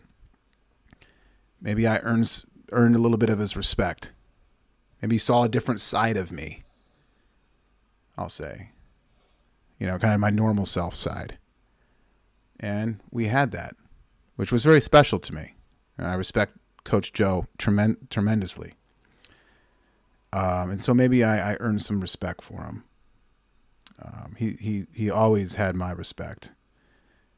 But we got to know each other. And now, of course, when we see each other, it's just like, all hugs and love. And I mean, it always was love. That's not my point. But we just had that bond of staying with each other in the village. We'll always remember that. And that's it. We don't really have too much of a journey besides that. He was my coach. He's a phenomenal coach. He's one of the best coaches in the world. Top in the United States, obviously. He was my coach, and I did great that meet, and we just had that connection. And so now when we see him, I see him as just big hugs and smiles, and we just talk about that meet sometimes. And this is something that's fun because this is something that we have. It's something that we have that nobody else can take from us. Like, we just have that little connection for the rest of our lives. And nothing crazy happened. There wasn't like we took walks on the beach together or had dinner together. And it's not even like we really bonded that much together. It's just we were roommates. We connected, and he was my coach, and I think he saw a different side of me, and it's great that we have that. I love it. Honestly, I get a little emotional talking about it. I don't even know why. It's one of that meet was, all the teams I've made have I'm very sentimental, as you guys know. So even talking about this with Coach Joe, I get a little emotional because I love him. Kind of had a Penlay feel to him. Like, it's weird. Like, he was only my coach for 2 weeks. Yeah, we were roommates for 2 weeks in the village, but like, just kind of has that father figure feeling. Like, he's just, he's an alpha male. He's just very strong, and it was just a great experience. We'll just leave it there. We don't mean to ramble. So that's kind of my connection with Joe. So I'll save this video for later, but you're obviously going to see a big contrast between what we just witnessed for the last hour and a half. We asked a lot of questions about going over snatch progressions and how we teach the snatch. And we're going to give you a little bit of an understanding of what we do. See, look at that right off the bat. He's coming in saying how we're going to teach the snatch.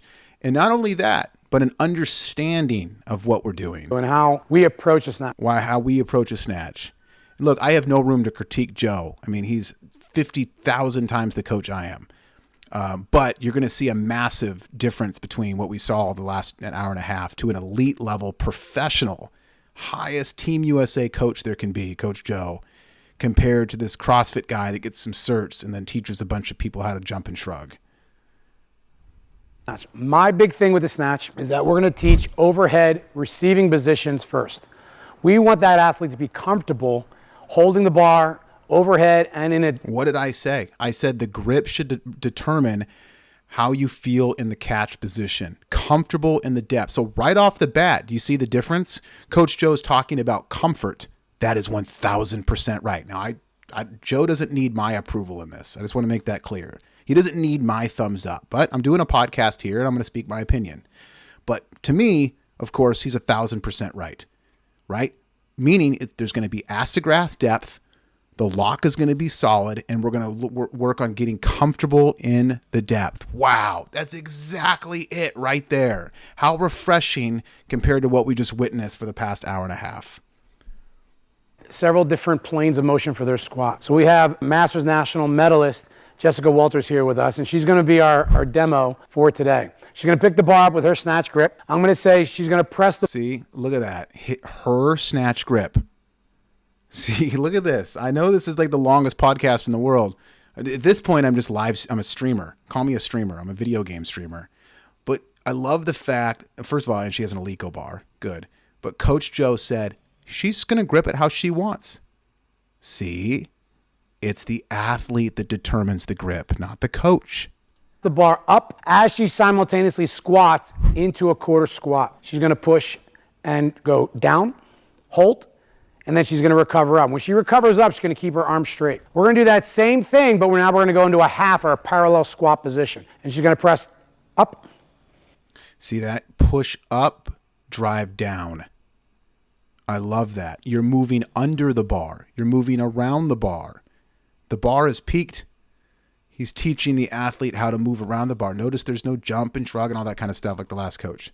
This is amazing. See this, guys? Move under the bar. Use the bar. Holds and then comes up. Good. The big key again is keeping the bar with her arms locked overhead. Last position is a full squat. She's going to press again, hold, and she comes up. Good. Put it back down. We're going to do it one more time. I'm just going to go over a couple of cues. She's going to push the bar into a quarter. You look like this at 55? Thanks. You know, I appreciate it. And it's all natural, too. How do you look better than me? Holds, and she's going to stand up. If I put my forearm... See, notice how when he's coaching, she knows exactly what to do. She's being told what to do. She understands the drill. She gets it. He's being direct. Where the last guy was just vague. Everything is completely specific to a T. Look at this. Specific. I mean, as precise as you can be. He has full control of the athlete. This is what I want you to do. Do this. Do that. Hold. Feel it. Good. Under. Hold. Stand. I mean, she's a robot, and he's on fire. In the middle of her back. I want that bar to be right there. I don't want the bar to be in front of her nose. I don't want the bar to be excessively behind her head.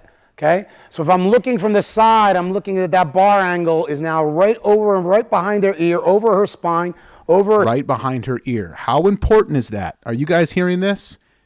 I feel like I should be giving Joe money here because he's teaching everybody for free. Well, it is on YouTube. But that is so key, by the way. Notice how the last coach, and I know that's not even fair. I shouldn't even mention the last coach. We're talking about the number one coach in America versus some CrossFit guy that's ripping people off, in my opinion. But notice how there was no talk of this in the last video. Behind the ear is so crucial for people to hear. Load the back, not the shoulders. This is what you call by street weightlifting. Her hips all the way down her foot. She's going to put it on her back again. She's going to press into that half again. Down, holds.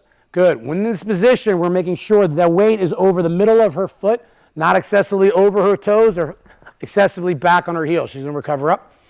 We're going to do it one more time to her full position. She's going to go down, holds. Okay, again, we want to make sure the athlete has balance. Okay, they're not excessively going front to back. As she stands up, good, and we'll put the bar down in front of us. So again, when she's in that position, we're trying to make sure that she has this understanding of pressing downward, okay? That we want that idea is as they go through their extension, the next most important thing is down. See how he said understanding? He wants the athlete to understand it. Build a relationship with it. See, the last coach we watched was a perfect example of there was zero understanding. The athlete had no idea what was going on. She was just kind of being told what to do in a very vague way. And so they were confused. They were lost. They had no confidence. Coach Joe is saying, I want you to feel it. I want you to understand it. I want you to dance with it. This is La La Land.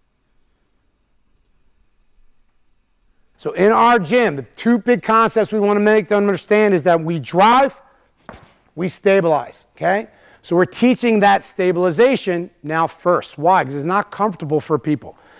You know, it's not comfortable for young athletes. It's not comfortable for older athletes. So you have an older athlete that's coming into the sport. Maybe say they came from CrossFit or they came from another sports background, football, whatever. Flexibility of their shoulders, flexibility of their hips, flexibility of their ankles is not usually, in this particular position, it's not something they probably did before. So we want to ease into it. So you may get to the point. Why I teach those three positions is because you may get an athlete. Why? Look at this. This is fire, man.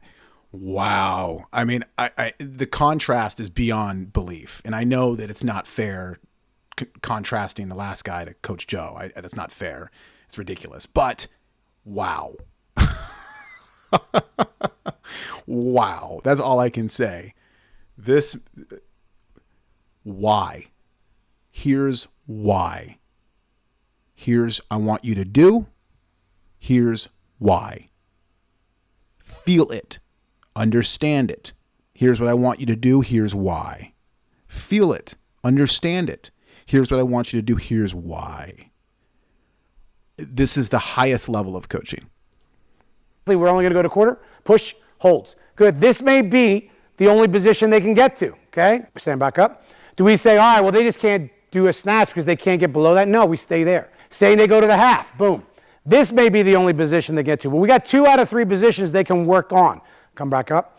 Go to the full position, but make it look kind of wonky, okay? Roll up on your toes if you can without hurting yourself. See, she can't get to a full position. So coach is spending all this time on depth. He's basically saying, okay, there's an athlete maybe that doesn't have great mobility. Here's how we're going to get her ass to grass, get her comfortable in the overhead squat, aka the catch or the snatch, where the last guy never addressed depth. He was just like, oh, you're good. And both ladies were at 90 degrees every time. And then he just rolled on from there. No. Everything is precise. Precise. Everything is precise. Stand right back up and put it back down. So do we want to force that? No. That's why we can at least work on that quarter. We can at least work on the half. And then we may have to then, without the bar, do some other exercises. Okay, to work on that deep flexion of the Achilles or the adductors or her hips. But in the meantime, we can get that quarter and a half position to get really, really good. Once the athlete has shown comfort control with those positions, now we're going to add footwork into what we call our drop snatch. Now, sometimes a drop snatch can be kind of confused with the snatch balance. 100%. See, look, oh, gosh, I love Coach Joe. I'm confused. Not by Coach Joe. I still don't know the different terms. I love how he just is so real. He's so authentic. He's addressing that there is different terms and maybe in different circles, different ways of saying it and what people mean and maybe some debate. I always just say drop snatch. I mean dip, drive, move your feet and push under. Some people go, you mean tall snatch, John, coach? Do you mean tall snatch? I'm like, oh, geez. I'm like, I guess I don't really know. I don't know. I only really teach the dip, drive, and push under. I guess there's a drop snatch can maybe mean where you actually don't even get tall. You just stand on your heels and then just push yourself under with a jump down. I don't know. So coach is 100% right. Even me, 21 years in the game, he's addressing the fact that there is differences in the way to say it and certain. Let's let him talk more. Let's let him break it down. I just love how he's addressing the situation. He's being so authentic. And we'll go over that in a second. But our definition of our definition. I love this. It's individual. It's specific. He's taking ownership of the way he coaches. It's not just textbook. It's not just black and white. Hi, baby. Oh, Diet Coke? Yes. Okay. I got to go. I'm going to pick up on a fresh podcast with Coach Joe. Someone reach out to Coach Joe. Tell him I'm breaking him down. He's the best. But this is great. I'm going to re-spark this up later, and we're going to do a whole Coach Joe. Move right into Max Ada. Keep these going. This is fun. We'll see you guys later. God bless and salute.